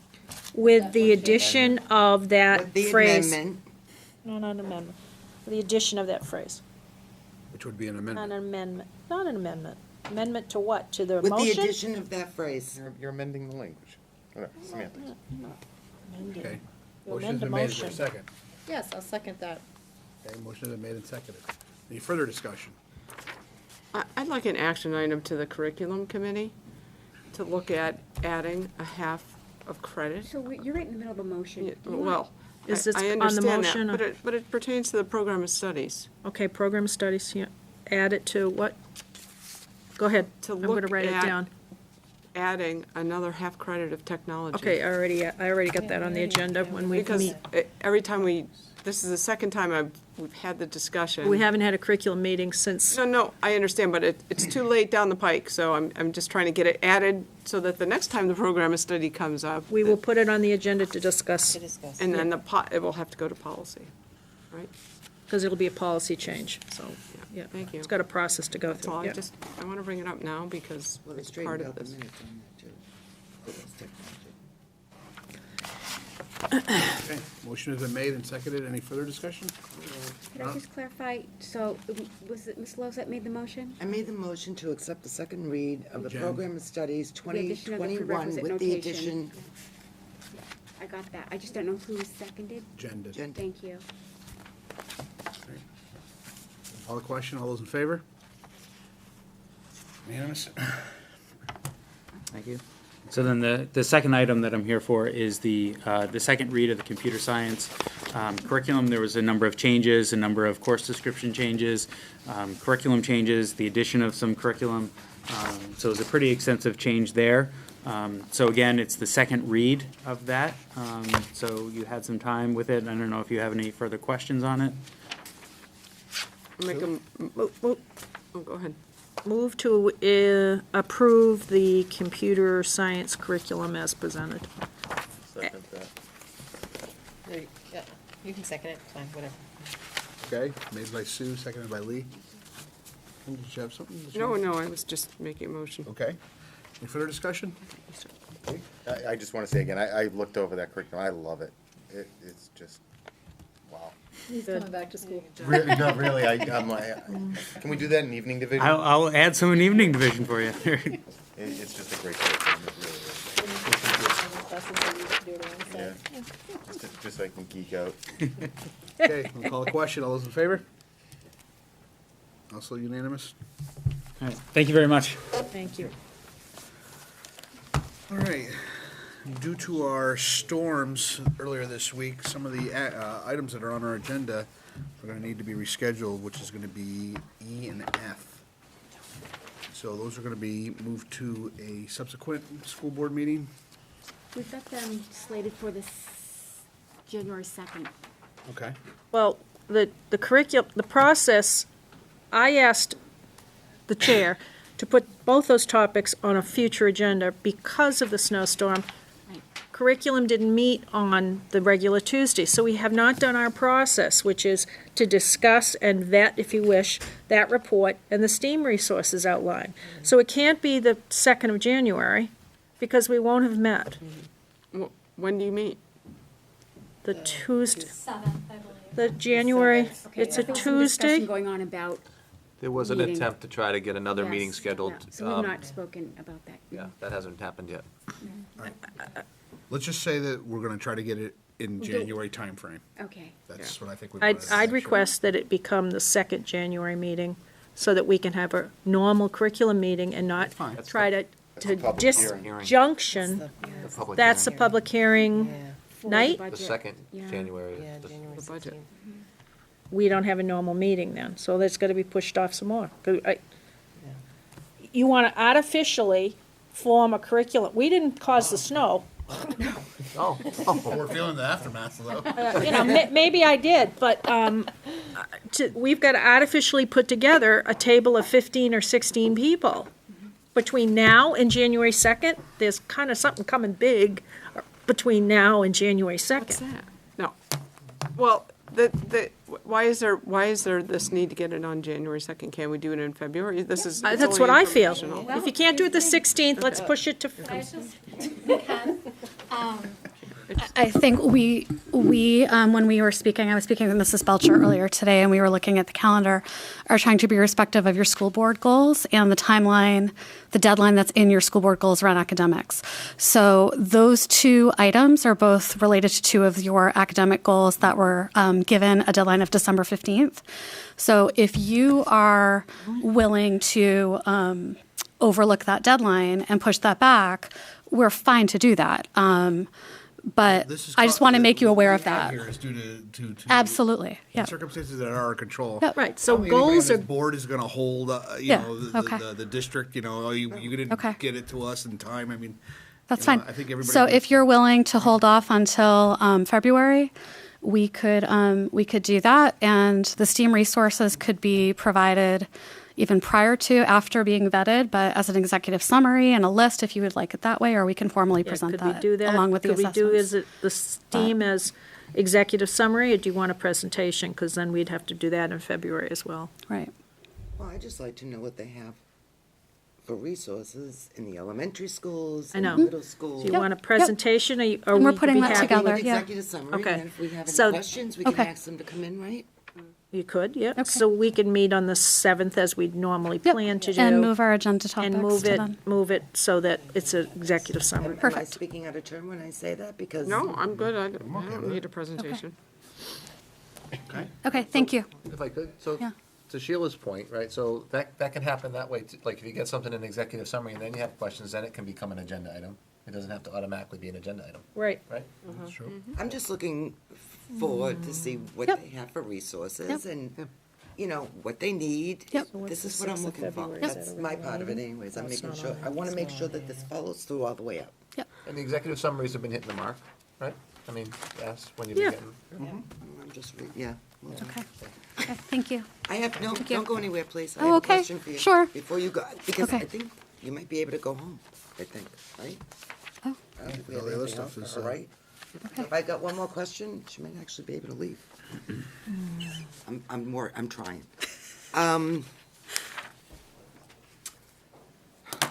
Open and vacant positions. Yes. You still have 2.5 FTEs open? I would have to go back. I believe we are at 1.6. So Let me I see. provided an executive summary. November 1st, it was 2.6. Yes, and then we, following the elementary action plan presentations, which I've lost track now of the timeline, that was also in November. We had some conversation around, there was conversation here at the board level around interventionist positions. Since then, and I believe I provided an executive summary on interventionist and support positions at the last meeting, and that would be referenced in there.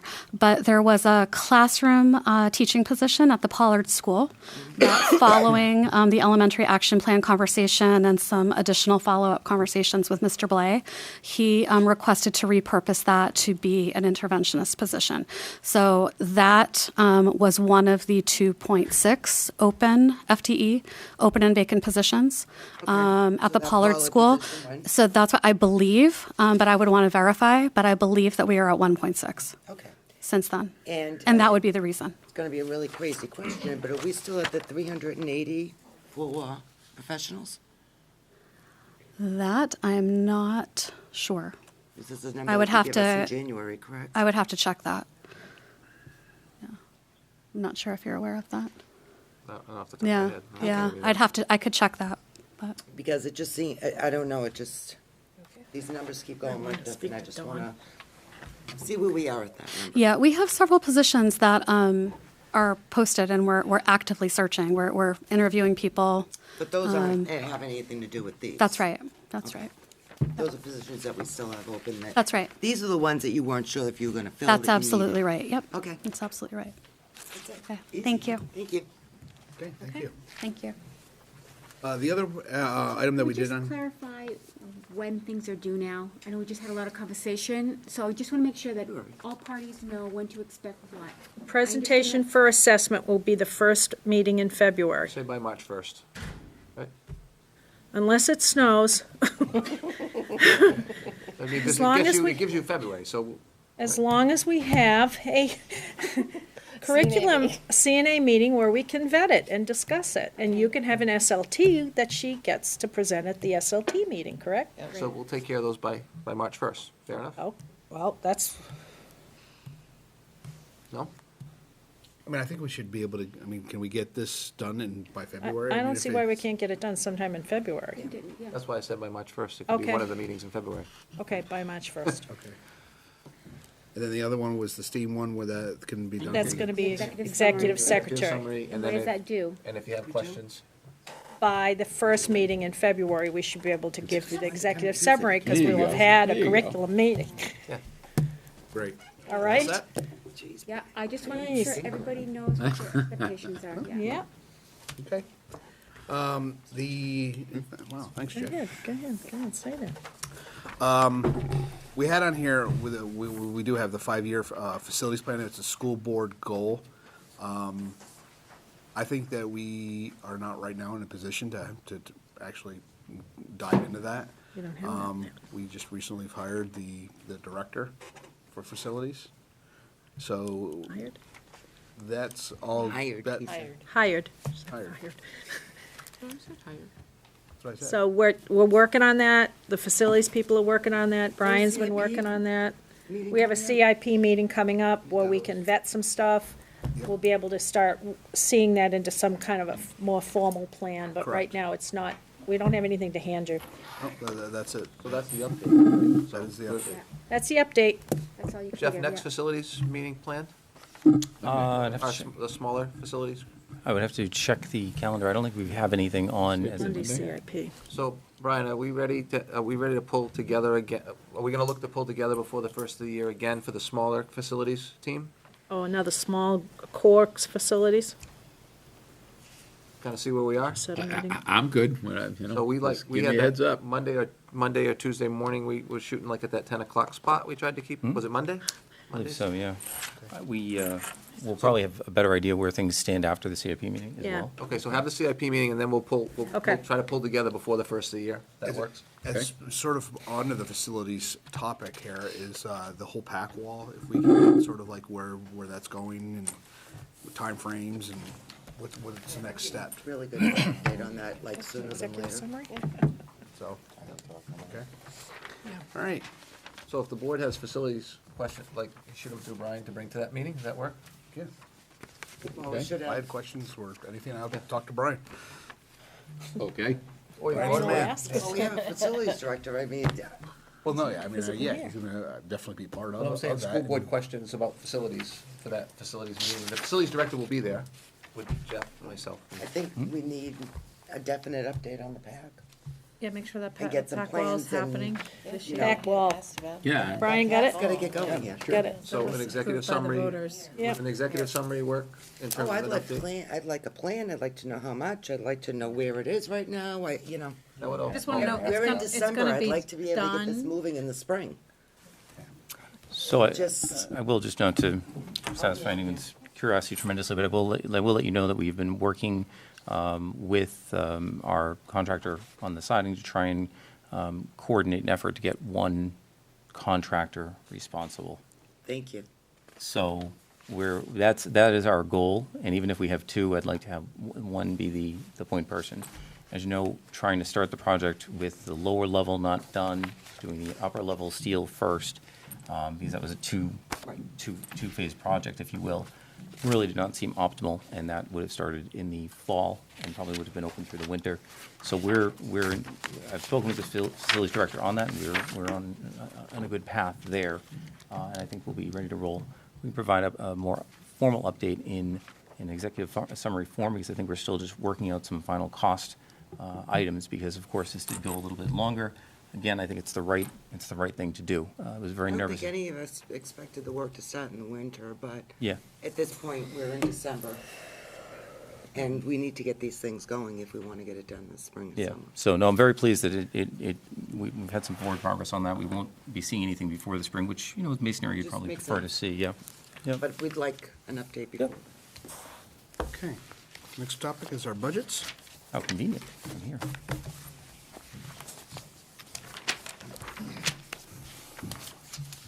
So I did These, pass. do these reflect from last evening's SAU meeting with Timberlane's proportional share? Yes, they do. I In believe you. both the default and the operating budget? In the regular budget, yeah. Which one we gonna Operating look at budget. first? I'll let Jeff decide which one. Yeah. And Sean, you should have a memorandum on the district assessment as well. Yep. as you are aware, we approved last night a $2,310,499 fiscal 2020-2021 SAU board budget. The Timberlane's apportionment would be $1,748,315. So that's been included in both the operating and in the default budget. Okay. If you see in front of you, you have a budget summary for the operating budget, the operating budget draft tracking, so you can see some of the changes since the last go-round when we were here last. And total running budget is $75,088,628. I had mentioned at the last meeting that I had some true-ups from Primex that came in, some not-to-exceed numbers, so those have been included, and the SAU budget true-up has been included as well. So that is where the budget is at. I didn't know if there were any specific questions or anything that I could research further on the budget for the school board. As well. I have a question on the proposed budget. I'm sorry, give me a second.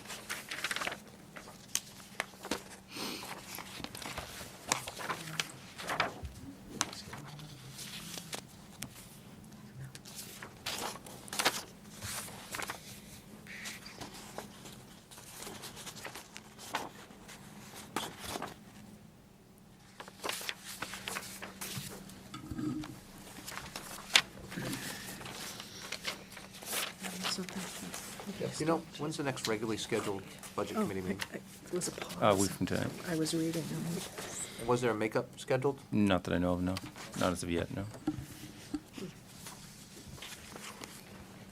Can I ask this question while you're looking? Yeah, go ahead. Go ahead, Emma. I guess I could bring it up later, but I want to make sure I make a point of it in this part. So last night, I attended for what time I could, the STEAM event, and a few weeks ago, this board made the motion to support that event, which was absolutely amazing, even having to be rescheduled and with some presenters that couldn't make it and some other issues that came up with some presenters. The turnout was still amazing. Is there a spot in here so that next year we don't have to come back and ask for, I mean, I know it was not a lot of money, but I would just like to make sure that we can continue to support that because it really, the turnout is just amazing across the whole district. That was part of the motion. Right, and so now that the event is complete, I know that the middle school had a little bit of extra funding in their line to begin with, but now that the event is complete, and I think this is probably what it will look like going forward, pretty much. I think that this year was probably a good baseline, despite the fact that it was moved. I'm going to be asking them to get a summary of their costs and make sure that we have enough in the budget to cover it as to what they've actually paid, what their actual out-of-pocket expenses are. I don't think we've been able to look at this night like that in the past. Yeah. So it shouldn't be a whole lot of money, but I'd like them to be able to come back with some actual, numbers, what their actual costs were for the event. And I'm sorry that I missed it. We were occupied here. Yes. So just to be clear, it will be in the middle school budget? Correct. Yep. Okay. In what line, though? Do we know? Typically, that has been in the student activities line. Yeah, that's what you think. So you would see that in, You're talking about $1,000 or something, right? Yeah. may not turn out to be all that much. Okay, it's just, yeah. And no, it's not, it's just the point that, like, we Do came we have in- to do this every year Yeah, to I- make sure that that money is in there to take care of it? That's Yeah. what the question is from. No, I understand the question, but seeing how since I've been on the board, you've never Had had to less than make $1.5 them- million, so even if you omit it, you can find They'd find $1,000. $1,000. I guess that's my point.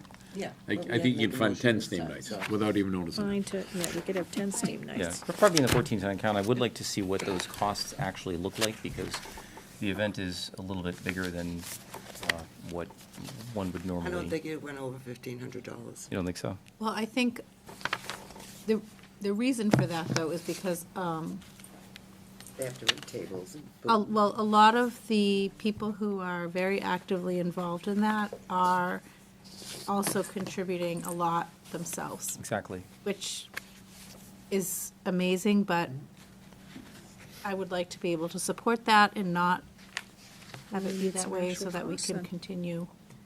I'd like to gauge the sustainability, anticipate the sustainability of that, really. Mhm. And that's why I'm looking at costs, not only what we're paying, what should we be paying? Yeah. Because that won't, Right. there'll be a burnout factor there, and I would rather burnout be based on effort, certainly not on finances, if it's a good program, which everyone universally seems to suggest it is. So I'd like to be able to make sure that that's financially supported, funded, if that's the desire of the board. And if we are receiving, we're benefiting from outside donations, to what degree, to what extent, and how do we supplement that on our end? I'd like to be prepared for that, so. Back to you, Kim. So, on the proposed budget on line 2410-111, Page, page 12.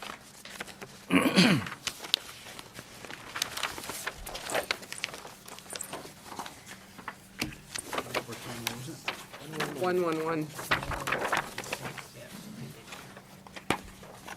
Straight salaries. So, wouldn't this line be the line from which we are negotiating a new union contract for administrators? And my understanding was, I thought that everything stays status quo. If- Yep. If we're in negotiations, because that money would be put onto a warrant. That is true. So let me just take a look and see if we didn't reclassify someone into that cost center from another cost center, from another account. what's the difference in them? That's about like 40, yeah, 40 or About 47 40 grand. grand. 47, 47.7. 730 is the delta. Delta. Well, and I also see an increase, say, in 2490-111, which looks to me to be raise as opposed to person. So I'm just wondering if those have been pulled out of this proposed budget or not. Would they be pulled out? Unions. I know, but you couldn't pull Because it that out. would be raised Wouldn't through increase warrant, it. right? Would be Correct, for the correct, yeah. So collective it shouldn't bargaining be in- agreement. Right. You thinking we're gonna have an agreement? What's it? You think we're gonna have an agreement? But if you don't, there's no raise. There's no difference in the regardless. I got you, I got you, Yeah, I got you. no I'm difference with in the you. budget. That's, that's everything's a warrant, whether it's $1 million or whatever it is. Yeah. I am looking, and we have some partial positions. Sometimes we split fund a position. And so I have the split funding. I do want to, I'll make a note because I'd like to make sure that I can look at where the position was budgeted for in the current fiscal year, and if it was split funded somewhere else, how it ended up in that 2410-111 account category. 'Cause it looks like we do have a group of split funded positions, so even if they don't change, even if the amounts don't change, if the funding does, because it's more appropriate if someone was previously teaching a class or had been allocated to a cost center that wasn't appropriate, if I've reallocated them back to that in the budget, that would be good to know. I think I think it's what a I, 111 line. Another one So has then there would be 850. Well, that's- some Some look like difference raises. someplace else. Right. Right. Could we get a list of we know the list of administrative positions that are in the union, proposed union. Could we have what those line items are, those line numbers? Budget committee needs that too. We've got to make sure that we're not double raising, because we've got to make sure that we're not raising in the proposed budget and then we have this other warrant that's Yeah, potentially could there going to be, raise yeah, them. could there be people in that administrative line that were not on the union list? There are. Well, I'd like to be able to see it. Narrow it down. That might be that. Yeah, and again, Yeah, which each, it was what, 37, Some are not, yeah, some. 40 people. It's not a whole person. They're gonna have that person, you can, of that salary line, what salary line does that Person come out of. tied come to, out of? yep. Okay. Because have you made adjustments in the salaries for those people in this proposed budget or not? I believe that if I think we had pulled them out, if I'm not mistaken. we had another request, if I'm not mistaken, another potential union request, if I'm not mistaken. Well, then those should also be pulled out. Well, I believe that we're at. Correct. Depends on the point of certification that they're at, right? No matter what, administrators are moving forward. Well, I think once we sort of got the first notice with that right there Done the others. puts Yep. the stake in the ground, meaning that we can't adjust anything. Yep. For Good, both bad, we're those groups? indifferent. It doesn't matter. So, Yep. so we Status should be quo. looking at both those. It's a fight over there, that's someplace else. I think that's important information for No, it Budget is. Committee to have. So, We don't have to, could, budget commission. I can have it out for you. That would be maintenance, right?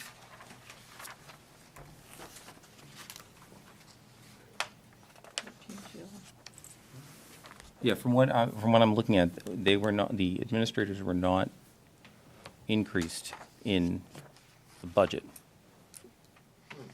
So whatever their compensation is this year is where we're at with them in the budget next year. And where's that 47? No. What's you got $48,000. That, well, I have a couple positions that are split funded, so they might, if an administrator happens to teach courses or a class, they may have been previously classified in that 1100 line. And they should have been in, because a portion of that was teaching, so it could be an 1100, 112 line item. So I've got a number of these that are split, so I'd like to just research and make sure that I have the answer as to which one had been moved over. So I suspect that's what it is. I have a few that are not full-time equivalents in that Okay. account category. Okay. So we're gonna have to look at those others also, then, correct? yes, so, and we didn't even mention, that would be who's ever in the second union. That same thing needs to happen there. Right. So there's quite a few lines to go through there for those. No, Right, I know. it all needs to come out. I think we have to establish who is, You need to make sure you get the categories right. Well, if I could, right, so I think there's philosophically a position that you want to take, perhaps, and then legally what you can or cannot do. Stay put means their current contracts would be in place, and you're talking about two different groups of people, one that have contracts, one that do not, which they would be eligible for salary adjustments. Their salaries could go up. Doesn't mean there's no raise. That's philosophically a position that it sounds like you're taking. It's not legally a position. Their current contract would be in place, which they would be eligible for a salary adjustment in that year, at the end of this year, based on their evaluations. They would be eligible. The other group doesn't have a contract in place, correct? Those would be letters of agreement. Those are more annual. correct. So that would be different. So the groups aren't the same. Again, there's a philosophical position to take, but legally, they would be eligible for an increase in the event that they didn't reach an agreement with you collectively. And Well, Wait, so that means no, they no, would that get doesn't their- make sense to it me. makes perfect sense, because I have a legal opinion on it Do you? that we have from the year before, from Mr. O'Shaughnessy, about salary adjustments. That's my job on these current contracts. The contracts are a state put. The contracts that are in place, they have. It doesn't end for another year. So, They could have a salary adjustment. Again, I'm not disagreeing with you.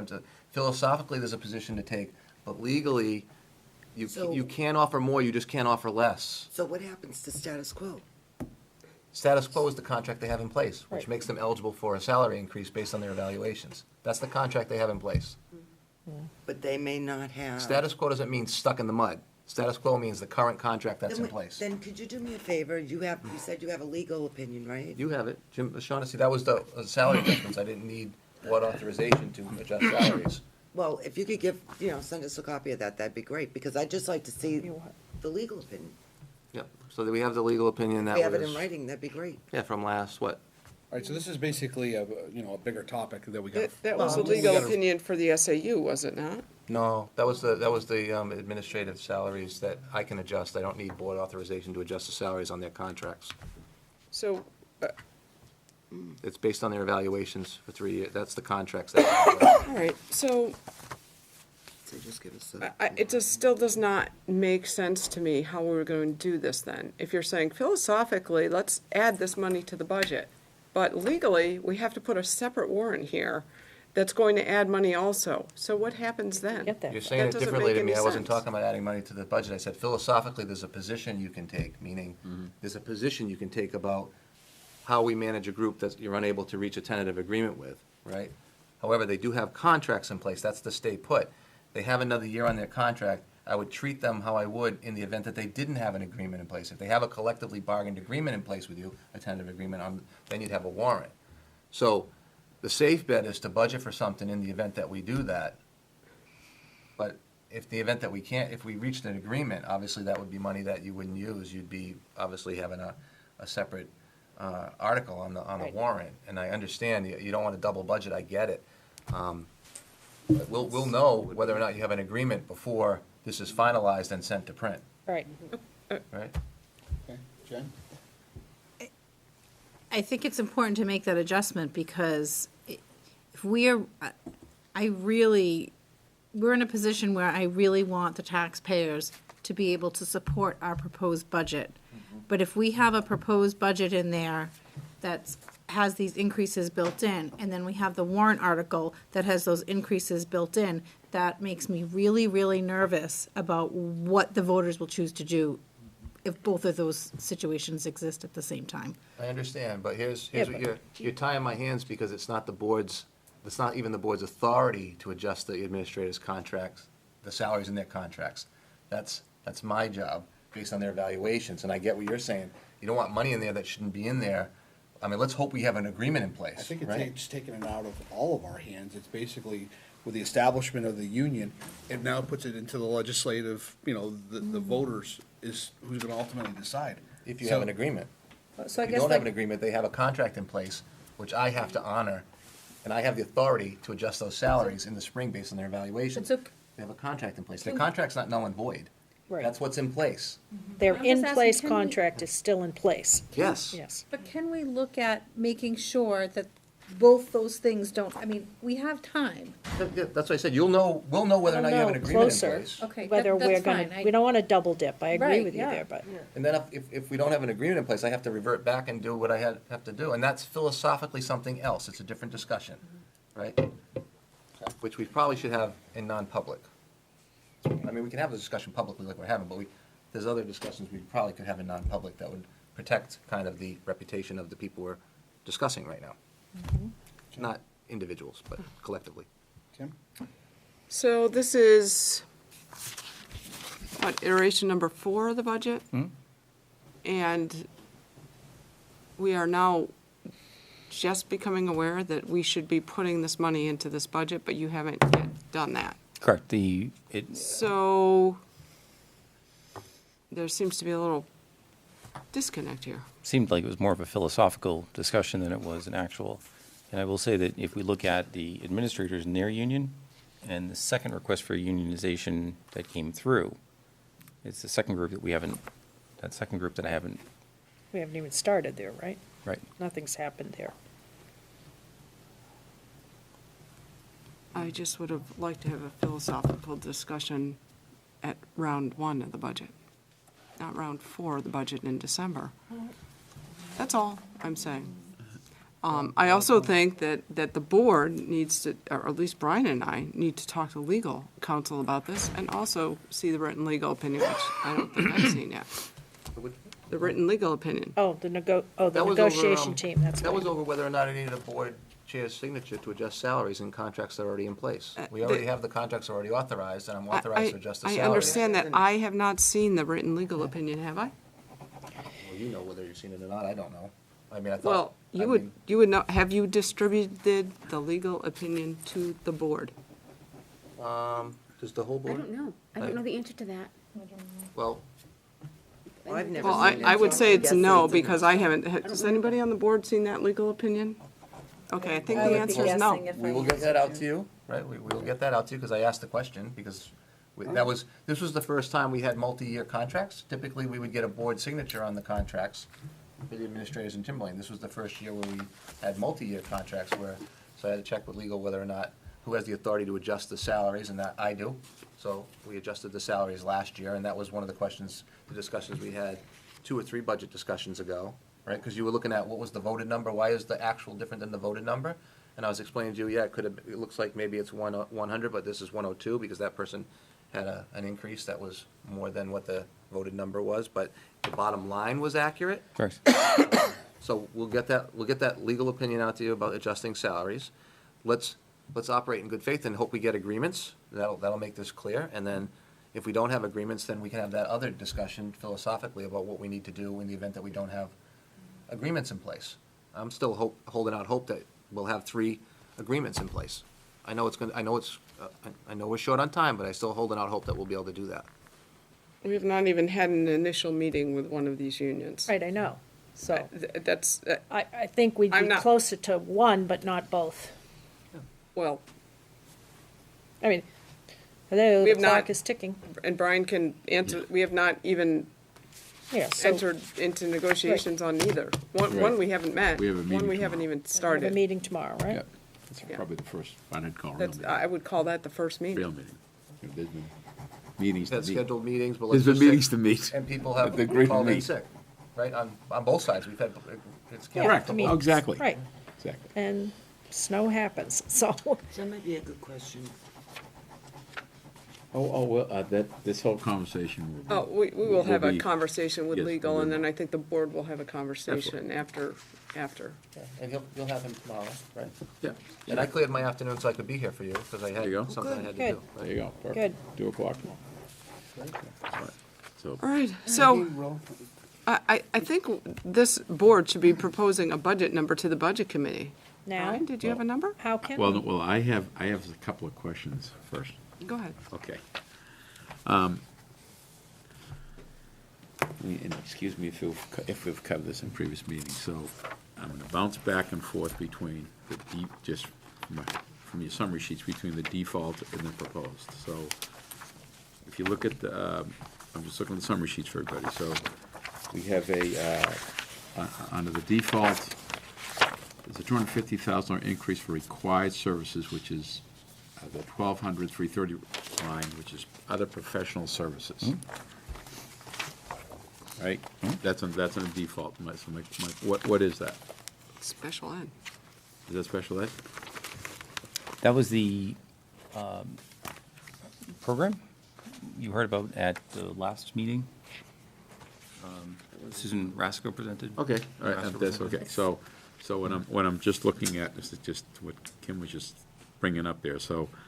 And the good news on that is that if we can secure or assurance, we may be able to get that grant funded. I can pull it out of both. Okay, so that as well as outside tuition is over $1 million, an increase in the default. Okay?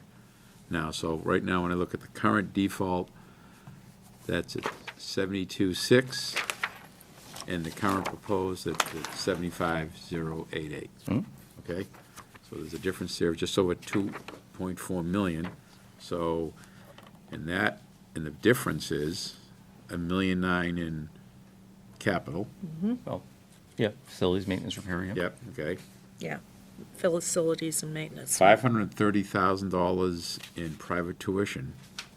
That's a different, that's on your 564. No, that's in the default, that's in both budgets. Is It's that gotta right? be. Yep. Yep. What- That's not The part of- major difference is, you're asking the major what differences I'm- right now between the default budget and the proposed Well, budget. yeah, we just found Jeff- $1.9 million. Yeah, where's- so so Jeff, where's the other could you, half? could That's you what- explain that? That's where I'm going. those? Oh, you're trying to find the other 500,000. That's what I thought that was. Yeah. We have various department requests for athletics. I think has some additional requests for equipment programs and that sort of thing. It's not, I don't think it's necessarily one spot, one place in the budget per se. I don't think we have one area that we have that in that would come up. I don't think we have, well, you've identified, 250 would be in both. So we're just generally seeing greater increases, requests in the current budget. Okay. operating budget. Could I So jump it's in? little places all over Well- the place? It's not one request for Well, $500,000? There's a request on 2143 that brings it up 100,000. There's a request on 2152 that brings it up 82,000. And your custodials, that's another 400,000 there, There's as I said pretty close last to time. So five. now that's 4, 5, 6. Yep. There's another Yeah. there's another 6. Yeah, Okay. rough numbers. Okay. That's what I was, yes, that's what I was trying to get a feel for. Yeah, the main What drivers. is the difference there? That's, 'Cause those are Right some, away, and I would that's, expect that, as you go in, as you proceed here, as you go in, your voters, and the world wants to know, you got a default, you got Right, a well, proposed. what's- right. What's the difference? There, you know, you can analyze the heck out of 14 pages, but what is the big difference? Can you say, can you? Again. Sorry. Just rewind the tape. rewind the tape. 100, 100, and Oh, I thought you custodial. had it written down right I there. do have it. I haven't had time to really, but because my mind was this. For instance, on 12143, other professional services. This is psychological services. There's an increase from 8,000 to 104,000 on that line. On 2152-330, there's an increase from 184 to 266. And then I know last time, because it kind of jumped out at me in the, and then that 2410, that administrative line, there's 50,000 there. And then when I look at, there's 95,000 under 2610, which is plant operations. So there must be decreases, because you're already well over 500. We're in the- Some decreases No, no. places too. No, there's not, because, Brian, you're starting at 75.1. There's $1.5 million. No, but there's a 2.468 difference between Right, both the budgets. two numbers. $1.9 million is in the two Yes. capital lines, so Is that, in the maintenance that and leaves you repairs and- 568 difference. It's only 1.5 net, though, to Kim's point. What? That difference is, it's only 1.5, right? Between those two capital lines? Because we had 400,000 still Yes, in the the default. difference is only 1.5. 1.5, not Yeah, 1.9. It's not 1.9, it's Gotcha, gotcha, 1.5. gotcha. So Okay. 75.1 minus 1.5 takes you down to 74.6. The default is 72.6, so there's a $2 million difference. Sue's got it. There's a $2 million difference between these budgets when you pull out the capital. Yeah, that's the difference, yeah, because you already have the other ones. How much is on the other one? 400? Yeah, we get that 400 in. As of right now. Oh, 500. There's 4 plus it 1. 4 or Yes, five? it's 5. It's 5. Both accounts is 5. 5, yeah, okay. That's still sitting there. Because what falls on us as school board elected officials is people saying to you, what's the big difference That's the between the exact same thing. default? Why is it 2 million? Well, I want to be able to say, a lot of it is because we want to put repairs and maintenance Yeah. of our facilities. But that doesn't answer all the questions. There's still money, and It's still a $2 million difference. there's some difference here. Yeah, and some of All the it, contractual increases are in the default budget. but for Right. example, They the should be. facilities director position that was added is not. That's right, that's one Yeah. of the ones I pointed out. And then there's another, I mean, I can go through this and do this, or, I think you just did.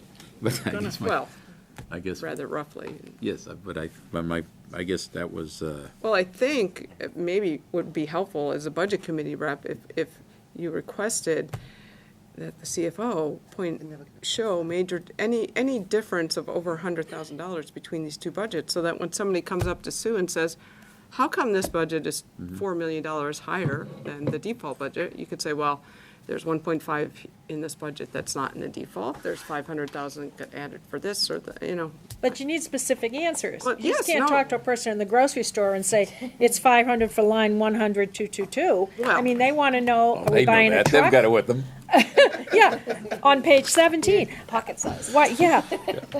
Are you buying a truck? Are I you give you buying a little de- cheat sheet. Yeah, good, on my phone. Laminated. Well, I get it, I see, no, I know, I know what you're saying. You might walk around with it laminated in your. She's got it right here. But people ask you those questions, they want specifically not the So line. I agree. The thing, No, I they want agree the with thing. you. That's what I'm saying. Somebody should have a sheet of paper, and I've seen this in other budgets in other districts, that show you exactly what the line is and what the What it increase is. So you can Just sit like we down. take the operating budget and you show the big, the increases and decreases which is from the previous operating Right. budget. But we also need to do that comparison to the current proposed, the default budget as well. Not a proposed, the default. I agree with everything that's being said here. I cannot impress enough that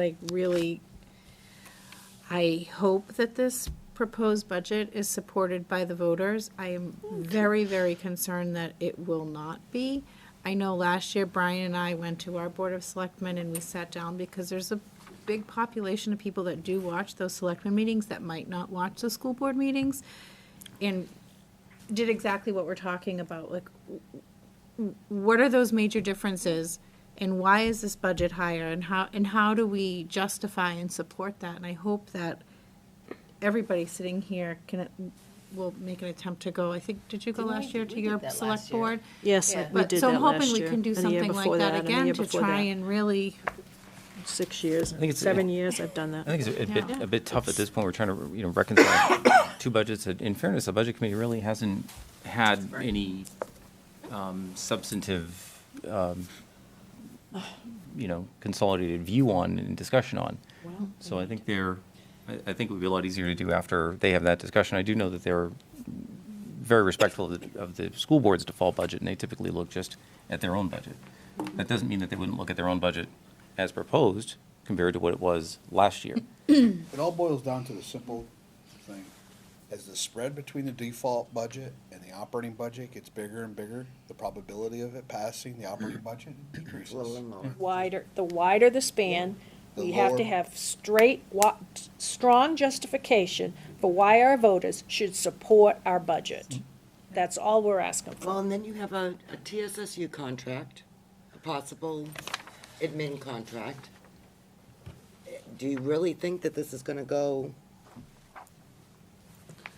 75, 76? Well, adding in all these Let's put it warrant another way. articles? It's better to have a little bit of something than a lot of nothing.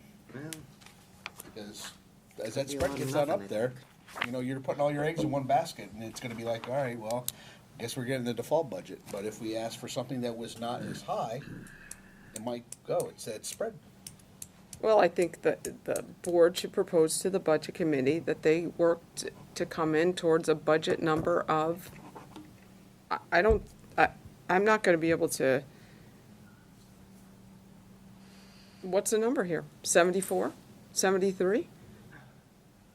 Well, if we want to have that capital put in there to be able to do those repairs and maintenance or whatever that million, whatever was, I think you're looking at least that million over. Just be sitting How here about we, waiting, watching things deteriorate more. Yeah. Sean? This may be a backwards way of looking at it. I mean, I guess the question is, are you 100% confident in your default number as is, right? I'm not suggesting it should be lower or higher. I'm just, if you looked at it, it might be a higher number than what's there. But if you're already comfortable, if you are 100% sure that all those lines are all set and that's done, then that's one piece that you don't, right? That's a stagnant piece that's not gonna move. Then you know exactly what the spread will be, right? But if that number is too low for some reason, perhaps, there's two ways to look at this. You bring your proposed down, but your default might be higher. What? Is your default? Is the default number, If anything, Are we the con- default would go down. This is the Another business 400. You could take that administrator's job? default budget as proposed to the school board. Let this be clear, that if this goes to court, I think the understanding is that the business administrator supports this budget with the exception of these two lines, correct? A few notations around there, yeah. Those Yeah, and I notations. did like that, Jeff, that you added that. Yeah. What you supported and didn't. Yep. And That's the number, though, that if we're talking about the spread. That's the number. If you say that's the number and that number's not moving, down or up, it's like, that's your number, right? And Sheila's point, it could go down. I mean, You could look at a default budget, there's all kinds of philosophical ways to look at it, and that number could go up too. Could go down, could go up. If you're comfortable though, I'm not suggesting do anything with it. If that's the number, then we know that number's not moving. The only other number that's moving is the proposed number. Is the proposed number. And if the spread's too wide, we need to bring it closer to the default. Right, we need to narrow that gap. And that's Or what have Kim's trying to do. She's That's trying what to I'm tell you what the do. number I'm is. trying to tell you what the number is, or instead of me Closer, always so we saying the can number. justify to people. Somebody throw out a number. For the proposed? Yeah. You mean, 'cause so what number are you working off from default? I'm working off 72.6. 72.6? That's the high number on the default. I'm not saying that that's gonna be the default. I think that's the highest the default's gonna be. That's what I agree. I But if agree you're with that. concerned with the spread, my suggestion would be nail down your default number first. Yep. Or just let's vote on, or come to a consensus on, what is the spread that we're gonna support above the default budget?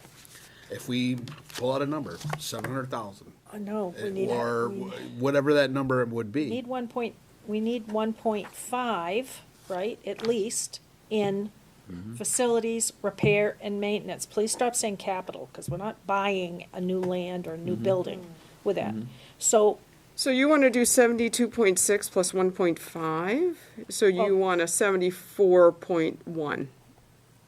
that, we can That's the strictly math. say, Yeah, that's math, yeah. in the grocery store, the difference between the proposed and the default is the repair and maintenance of our facilities that need help. I'll make a motion that we propose to the So that budget gives us- committee a budget of 74.1 million. There you go. But wait a minute, that gives us what, $2 million? It's not enough, but it's a start. No, but what I'm saying is, with the You have a second? 1.5 and Hang the on. 4 and the 1, that gives us $2 million in maintenance, correct? In repairs. Yes, To yes. do something with the facilities, because That's we've what it already does. got that in there. Yeah. That's what it does. That's all I'm asking. Yeah, I'm I'll just second making that sure. motion. Jen Can you seconds tell it. me the number again? 74.1. Because I have 76. Oh, 76.1. No, sorry.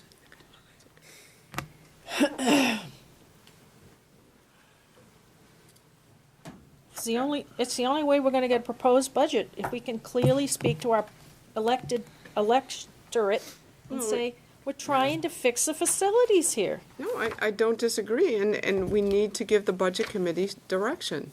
And the So- challenge is find $1 million, right? I mean, is there any direction that the board would That's like to right, offer he's with right. respect to Find where a to look? million. I mean, the budget committees, I mean, they're doing their own analysis. I mean, they could just say, well, yeah, thanks for, giving us Yeah, well, your we can't input. find a As- million, and as- we don't as- agree with you, As and Jeff has pointed out, I'm glad you pointed out, because you remember my thoughts about this at the first budget committee meeting. They're doing the Timberlane thing. They like to wait till the end, Yeah, get all their ingredients before they bake their cake. And I was trying to get it quicker, so the committee would have at least 2 meetings, if not 3, to go back and forth with members and facilities, instead of boxing yourself right to the last meeting. and we have only one. have one meeting left? Well, that's why I was asking. There's only maybe 2 meetings left, We're but getting there's close. been no totals at all. It's still people coming in and doing presentations. I know. Okay, so There's been no, is there any like, more huh? discussion No, on this? they have the consolidated budget. No, they have it, but there's been no discussion Right. about saying anything like we just did. So can I There's open- been more conversation, which is fine, because both boards are independent, they can do their own thing. There's been more conversation about numbers, you agree, in this board than there has been the budget committee. That's all. Well, Just like, wait, what? Can I just oversimplify where we are, right? So we got a stake in the ground where the default is. We got what the spread is, what the school board's spread is comfortable. And the directive is really, not from the budget committee, but from here, is for us to find $1 million. Sure. Right. Of what you've got written It's close to proposed. $1 million. It's 900. Yeah. Yeah, I agree yeah, with you. yeah. I agree with you, what you're saying. So is that's where we're at, right? Okay. and if the board has That any million is direction, not capital. No, not capital. Not We capital. we gotta start squeezing lines. Repair, Repair, not maintenance. maintenance, not capital, none of it. Right. No, maintenance, repair of the facilities. Correct. If Brian can advocate to the budget committee, right, that's, maybe the budget can. committee and school board, we get to the same place. Broad shoulders, I'll take the heat, no problem. Which, Well, no, which, I mean, it's- which, Sheila's pointing out is really closer to 2. We have a good amount in there for Yeah. repairs. the two in there. Yeah, please, let's get some. Are we ready to vote? So motion was made by Kim, seconded by Jen for a school board proposed budget of Suggestion. $74.1 million. That's the motion, correct? Well, the motion was to make a recommendation to the budget committee And make a for a budget of, so it's. Make a recommendation. I don't wanna Is be that our semantics, but I think recommendation, it's school or, I board mean, budget we have versus to a come up with our own recommendation. budget? Oh, then Brian's authorized to set, you can do that too, but Brian's exactly. authorized Well, to. yeah. He's gonna go in and I'll bring it say, back. Right back. We have to vote on one here. This is our, well, we're not, But that's not what's but on the you're doing table. both. You're Yeah. doing both. Right now, You're we're just sending doing him a to the budget recommendation committee. to the budget. we're telling the committee. budget committee this is where we'd like it to be, but we haven't voted. Maybe they come back and say, had you thought about this? Maybe we change our vote, so. But you're also helping Brian, because he's Yeah. not at the budget committee, and they're not thinking it's Brian's number, No. it's the school No. board's It's recommendation. the school board's recommendation. all right. We're all ready to call the question? All those in favor? All those opposed? 1, 2, 3. Okay, well, it passes. 5-3.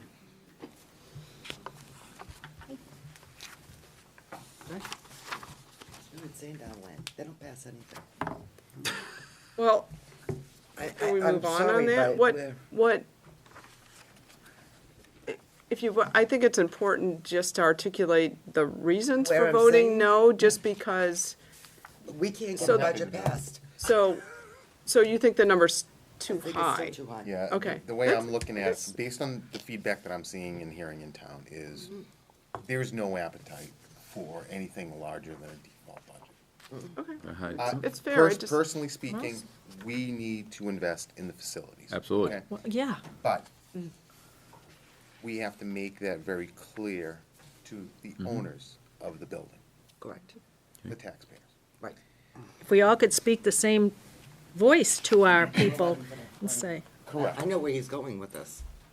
But as a representative for the town and the board, my vote for no is representing what they're telling me. I want a higher budget. Now, it's my job to go back to them and sell them on, gotta invest in the building. It's Sheila's job to go back and no, we have to invest in the buildings, because guess what? You think $72 million is a lot of money? $100 million to build a new building because we let it fall apart is a lot more. Yeah, yeah, no, Sure I agree. is. I just, for That's why- Brian's sake, because when he goes to the budget committee, if it were, I were sitting there and somebody said the vote was 5-3, my next question is gonna be, why did 3 people vote against it? So, that, Yeah. I'm not trying to, against it? I just wanna Well, know so I that actually he knows. appreciate you asking. don't you want to tell why you did? Sheila? I didn't vote in favor because I feel the budget committee still has work to do. And if they haven't sat down and looked at it comprehensively, and they're still looking at it in pieces, I just feel it's the budget committee's job, and it's not the time yet. So, that's why I voted for it. I just respect the process of the budget committee and what they're doing. Well, by RSA, the board needs to propose a budget to the budget committee. Yep. Well, you asked both groups why they voted no, that's their There you go. rationale. There you go. I just feel it's too We have early to still. accept those answers. My town can't even get a budget to pass. The town can't get a budget to pass. They've been in a default budget for how many years? 2 or 3. There is no way they're gonna see that number and say, no way. Yeah. I would prefer, to be perfectly honest with you, because my town will vote default. They have, how many years now? Several. No. They will not vote an operating budget. I'd rather see it, I would, and I'm gonna, you're not gonna like what I'm saying, but I know exactly, I yeah. support a Raise the default default budget with budget a higher. separate warrant article. Well, we will With move. money going we- into facilities. yeah. That is directly pushed to facilities. What's in it? What's That- the difference? It's because it shows the taxpayer exactly where We it's had that going. written in. It is. They feel like they Yeah. have a They concern. feel like they have control over that. Yeah. This is where it's going. It's not lost in a budget. Now we have to play with it Sorry, because but now- that's now the what I numbers think look would real. sell. Right there. For me, I in agree. Sandown, that's what I Now think we will look real sell. dumb. 'cause you have to Okay, change so I the think we numbers. need to move That on to math warrant is the exact articles same then. thing. What a great Voted segue. on that? What a great segue. What a great segue. Well, no, but it's just, they want control. I don't, If you look at the proposed warrant articles, we Yeah. discussed putting one of those in. If the proposed budget fails, Yeah. and we're in the default, we would raise and appropriate. We put 1.5, Where did that that was get our into? placeholder. Do you want to talk to that? But I won't, Well, I think, support the operating budget and. okay. But But now we that, put- now that, as Sue just brought up there, I can tell you that now that, because we did that philosophically, but now that we've put an actual number down there, and the math difference is 1.5 million, you don't want to have this article 1.5 million. I think that number should be $1 million. But what it has to be now, you can't have. You have to lower it You now. can't say, because it works out the same thing. It's the same thing. They'd be going, are you guys as crazy, or? So- Like, okay, Well, this a joke? but to Sheila's point, Where's it Waldo? transparently says, we're telling you, we need 1.5 in facilities repair. This Yeah. is strictly for facilities. Yeah, but We cannot use it Well, you'd anywhere have- else. it's too big a number. It's too big a number. Well, even say $1 million and you still have the 4.1 sitting in the default. It's page 2, Jen, So you second still article. have 1.5. Chair, could I just provide an overview of the changes to the warrant so that you are all on the same page and you understand what the highlighted and things mean? So the articles that are highlighted at the recommendation of legal because it's his opinion that we should not be putting articles even on the draft warrant until such time as a CBA has been negotiated. And those are the ones, that I think there are Makes two sense.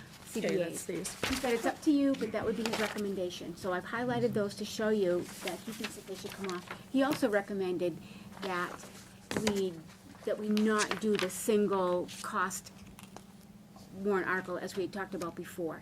And he said we should do it separately. And it wasn't really for him, he said it was, that pushback came from one of the unions because they're not all the same union. And if they had all been like the Teamsters, all had been like the what do we use? The AFT, then it might have been different. But because they're different unions, they didn't want them to be tied together. So that was the second part. The 1.5 million, there's a capital reserve fund, one that you had talked about, that you wanted it to be capital reserve, that you wanted in the event that the proposed budget failed. Mr. O'Shaughnessy has not yet drafted that. That language there is as a placeholder only. I spoke with him, I've been communicating, I haven't spoken with him, I've been communicating with him about this. He's available to talk about it on Friday. He had hoped that he would have something drafted for today, but between the snow and other meetings that he has, he's not been able to do it. He's looking for the board's intent behind that. And I know that you had talked about it being a capital reserve fund, but the question, well, that was the original conversation. However, if it's capital reserve, then you need permission to expend it as well. So now he's just raising a special warrant article, is that correct? Yes. I just want clarification so that I'm when I sorry. speak to him about it. Yeah, it was not, I think there was some misunderstanding. It was Okay. never Never gonna intended to be be put in the into the capital fund. reserve. Okay, It's a no. special Just a warrant special warrant article to article, raise and okay. appropriate $1.5 million Yeah. or $1 million, whatever it is. Put $1.5 million to start. Directly to, and hopefully, we have some projects, Yeah. windows in the But high we school. can show that this is where it's We're going. getting there. We're hanging, Well, we're getting there. So, but the other part about that too, that I wanted to talk to him about was the no means no. So if you are identifying projects under a special warrant article, that's where you know, that's where the no means no comes into place. If the voters reject that, then you can't replace those, even if you do find yourself with extra monies at the end of your default budget. So if you put in the warrant article, facility and maintenance of particular projects such as windows at the high school, then if that fails, even if we found money, we could, but if we left it vague, could we? I don't know specifically. That's why the We good haven't old had that intent conversation yet. statement. Right. We'll talk to him about Because what it's we're gonna see him tomorrow, looking right? to do when we see him tomorrow, Okay. so that he can Probably need to structure lower the that. I article. will have that conversation with him. Yeah. So you will talk to him about that tomorrow. Because, Yeah, think about it this way, right? So if you put it as maintenance and repairs and it failed, they're not gonna say you can't do any maintenance and repairs at all. Are they not? I'm sure he's had to draft something like this Might. before. I'm sure Yeah, I he's, don't think that means no means I no, don't you know can't how- do any repairs. we'll You just have talk to him and something see. breaks, you have to fix Well, it. there's gotta, right, you can't not fix something. Right. Yeah. I don't think- I don't What think we're we trying can to tell do you. is to let the voters know that this money would be only earmarked for the, Right. as opposed to We're spending it raising on this money books or, specifically Indian for guns. facilities. yeah, It's not The gonna go track. anywhere else. yeah. My next question is, Kathy, did he look over the dates for the public hearing, the warrant articles and all that? Is that all set? The dates, well, I don't know. I don't think so. Those dates, I know they're set by statute. Right. So, Tuck this up. no, I can certainly run that by him as well. Okay. We don't have Just a to make bond. sure that we're Right. within everything that we need to be. Right, we've done all the counting. I mean, you're usually really good at that, but About 15 years at it, so, the only, and there's no bond. That's why I always ask if there's a bond, because that's when it gets different. Right. Is that, then the numbers change if there's a bond. So Kathy, I was a little confused because you were talking, are you saying that these on page 3 that are highlighted, we should be taking off for now? Yeah, Until you have a TA, a tentative until agreement. you have, yeah. So That's just his recommendation. for But now. again, it's your call. Oh, yeah, no, I'm fine with, I just was, when you said highlighted, I guess it took me a while to figure out. Yeah. One of the issues too is What they're you were not talking represented by the same Unions. union. One's Teamsters, one's AFT, so that's an issue as well. Put them all together is a little messy. But we'd leave on the one about, yeah, okay, I'm with you. No, I agree with that. So we just, So we're gonna call the capital reserve fund by taxation and authorization is actually gonna be a special warrant article to.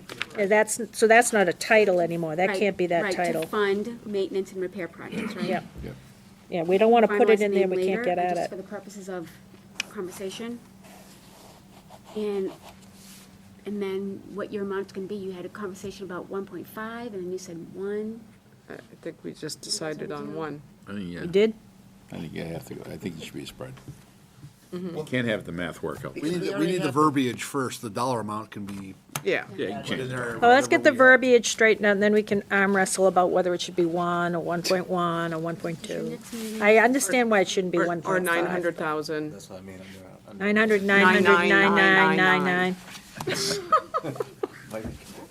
Well, Makes a if you're difference. raising anything over, there's something about, if it's over 100,000, it is considered a special warrant article, and there are certain things about that, so. So there you go. Public hearing about Jim it. O'Shaughnessy should know. So He's- let's You- get you this tell me what you straightened out, want. this one here. We'll tell him what we're looking for and have him draft something. All right. Wow, you went It's only 10 o'clock. Okay. All set? So we got that. Did two things that are, Yep. chick. So I'll pull all that off. And then I updated, I think the language was the same anyways, but you had sent me, Kim, for the, We're all set with budgets and warrant articles. I think so. I think she had already drafted that in the final part of the maybe. I think plan. that's why I took it out of the plan. You're right. The next topic is going to be the second read for our policies. I'll make a motion to accept the second read of policy BBBF and JIBB. Okay, motion has been made. Is there a second? Second. Motion made and seconded. Mr. Duffy? If I may briefly, it says at the beginning of the revised policy, the board may choose to add one or more student members from the district high school. Is that implying that the board could choose to terminate the existence of a student representative? I'm not like trying to imply anything, I'm just not clear on that. We can have 5 of you if we want. Kyle, we've been really wanting to talk to you. Yeah. Let's go Got to an a improvement non-public. plan coming up? No, this is, if we wanted to broaden the student representation to the board, it gives us that Yeah. flexibility to Okay. do so. Not less, more. I mean, not that there's 5 of you. The other thing that it probably could look at is an alternative, if you can't meet, because you have, a couple An things that alternate. you couldn't, and you maybe couldn't come to a meeting. You like to have somebody Because fill you're in. elected, right? You get elected by the student Yeah, I'm body. elected by the student body. Yeah, maybe an alternate, I don't know. You could maybe do that kind of thing. There's some options. I've always wanted to have a middle school kid included. I think there's some great government kids at the middle school. They have 2 of you. Why does it just have to be a high schooler? 10 o'clock at night either. Yeah, I was gonna say, it'd be late. He shouldn't be here. I don't care, Neither should Matt, I. whether you're 17 or whether you're 14. 10 o'clock. We shouldn't be here. No, we shouldn't. Agree. Moving on. Yeah, where are you guys? Move the question, please. All right, move the question. All those in favor? Is there a second? I second it. Yeah. 4, 5, 6, 7, 8. Unanimous. Okay. Move on to administrator reports. Excellent. Good evening. Materials and board packets provided in tonight's board packets. You have one executive summary. That's an update on the graduation roads. You also have your New Hampshire School Board Association Delegate Assembly materials in preparation for the January 25th assembly. Updated the 2021 school calendar reflecting the presidential election date of November 3rd. No other changes to the calendar other than flipping the November 10th day to November 3rd. You also have an Atkinson Academy update. The last meeting I informed the board about a leak at the roof, in the roof at Atkinson Academy, which 2 classrooms were relocated. Bless you. Bless you. Students were able to return to their classrooms after Thanksgiving break, so that's all set. Food safety inspections related to romaine lettuce. On November 22nd, the United States Department of Agriculture and Food Safety and Inspection Service issued a public alert for products using romaine lettuce from the Salinas, California region. With this alert, Whitson's placed a hold on all romaine lettuce products until such time as the FDA recall is closed and romaine is deemed safe for consumption. In the meantime, they'll offer alternative lettuce options. We'd like to thank Whitson's for making the safety and health of our student and staff populations a priority. Pleased to report Monday's Blizzard Bag was a success. We got those numbers today. Monday will count as an instructional day. Tuesday, snow day, will need to be made up at the end of the school year. As of right now, the last day for students, not you, Kyle, is June 18th. This has no impact on our graduation date. Also like to say, I too was at the STEAM event last night. Truly a remarkable event. I don't want to start naming names because I'll forget people, but it's a really unique Timberlane event because it's really run by parents and the community, and you guys have been great supporting it. I'm glad it's in the budget moving forward. They just do a great job. So thanks to all the volunteers, all the students, teachers, and everybody that was there, board members that attended it. It was really, really a great event. So thank you. So that's it for the administration report. I do have one quick thing, if I may, and that is that normally we would have the treasurer's report from the third quarter, and the treasurer has requested that we have that in January, if that's okay with the board. Want to let you know. Okay. Personnel report? Good. Okay, personnel report, you have one resignation. Jacob Platt, he's a Spanish teacher at the high school, middle school, right? It was the high school. At the high school. That was middle school. Middle school. Middle school, You're right, right. I'm sorry. So the report is, it says It's high school, but incorrect. it is middle school, with some accompanying information. They don't have so. the accompanying information Okay, because it we was don't have a. that. Private, so. So we didn't get the resignation letter? We did not because the board had authorized the superintendent to handle that matter. Okay, thank you. Oh, So, just you need a motion. Just a motion to accept the resignation. I'll make a motion to accept the resignation of Jacob Platt, Timberlane Regional Middle School Spanish teacher. Second. Motion made and seconded. Any further discussion? Call for a vote. All those in favor? Unanimous? Thank you. Question on personnel report. Do we have an update on the item we discussed in non-public?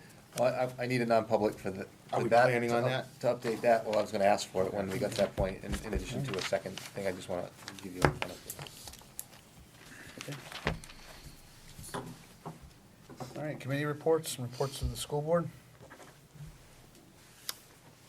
I'll let Brian do the union one. I was in consultation with the withdrawal, the lawyer who represents us for the withdrawal. We have the correct language for the Warren article. We need to publicly notify people that the plan was approved by the Department of Education.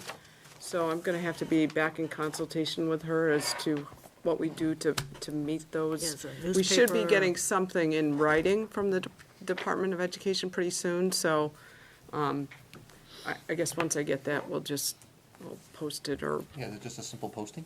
I don't know, she's checking into it, but we want to make sure we do everything correctly in terms of that. There's something about it being posted, so I'll finish that up and make sure it gets adequately done. I'll contact her in the next week or so.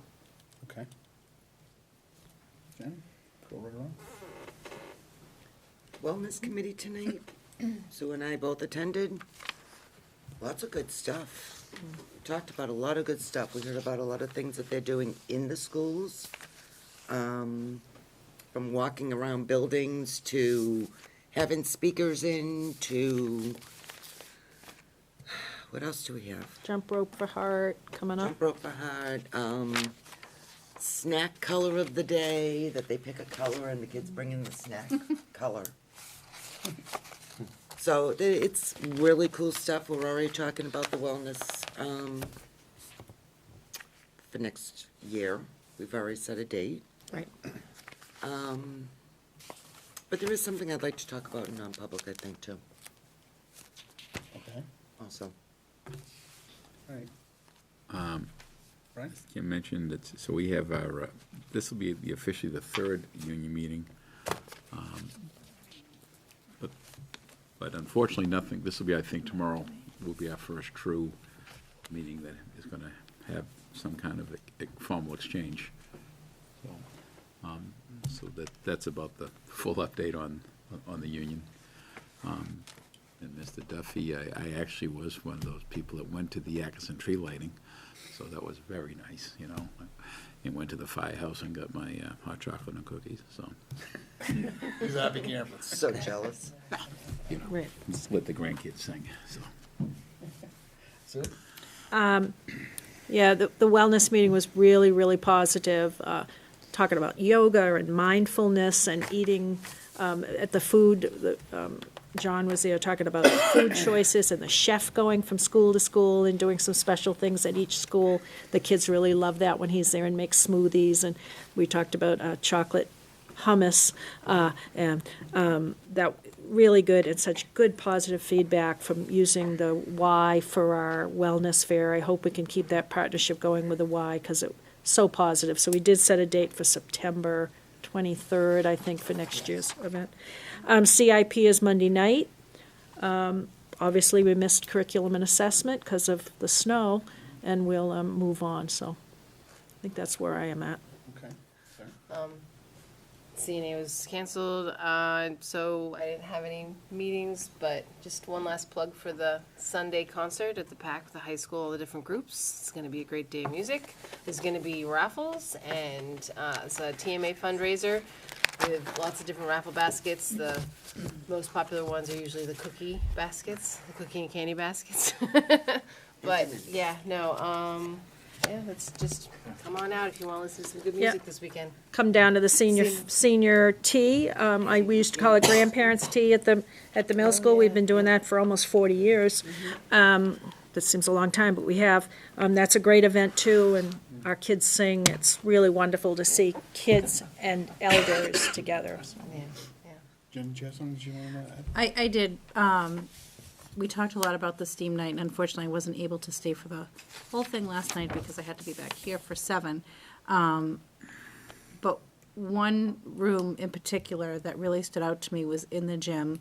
Our high school engineering students, each class had a table, and that was really awesome to see. It was in the same room with the rocket launch. They had paper rocket launchers. So I'm hoping that a lot of the younger kids got to go around and see it. I know that was a lot of work for those kids to put together in the high school, being so early in the year that they're not really so far into their projects that they're doing, but it was quite an amazing display, so. Can I just add something? I also I really, really enjoyed the elementary schools projects. I didn't get to many of those. You didn't get to rooms. those? I know. Pollard, I loved. They took a solo cup and made some kind of a thing with the battery and attached some markers, put it on a piece of paper, and when they hit the wires, it jumped and made a picture with the markers. With the markers. It was so cool. I really was impressed with the elementary going up to the middle school. Loved the kids that were from the high school that were showing. I did the same thing. I went into the gym, saw all of their projects. But I was, my conversations were, this is great. Do you have enough of this stuff at the elementary level to push up to the middle school level, to push up to these kids in high school? So I'd be very interested in getting that STEAM report because I was thrilled with it. It was fantastic, and I went and saw the guy with the rocks and the sand again. Mineral. Oh, God, I love that. Mineral man. Yeah, it was cool. Can I just plug one thing for it too? Yeah. I have to say, Steve Rigoletti, which most of you people know. Every time I talk to him, I learn something new, right? So I learned about liquid nitrogen and making ice cream, and it was incredible. It was just remarkable. He's just such a great teacher, and so there was so many great exhibits, but Yes. that one really I found really cool. So thank you. And tasty. Interesting. The folder over there, is that all signed? Oh, yes. Okay, so that's all signed, we got that all Folder. situated. Any other business to come before the school board? Okay. See. See? All right, so I'm gonna need a motion to go into non-public under RSA 91A, Roman numeral 2. 3. 8:3. Yeah, colon 3, I always forget that part. Paragraph 2, subsection C. I'll make that motion. I'll second. Motion made and seconded. Roll call vote? Mr. Boyle? Yes. Mr. Dubey? Yes. Dr. Farah? Yes. Ms. Lowe's? Yes. Mrs. Markham? Yes. Mr. O'Neill? Yes. Mrs. Sherman? Yes. And Mrs. Silva? Yes. And at 9:58. Okay, thank you very much, and Dean, we're,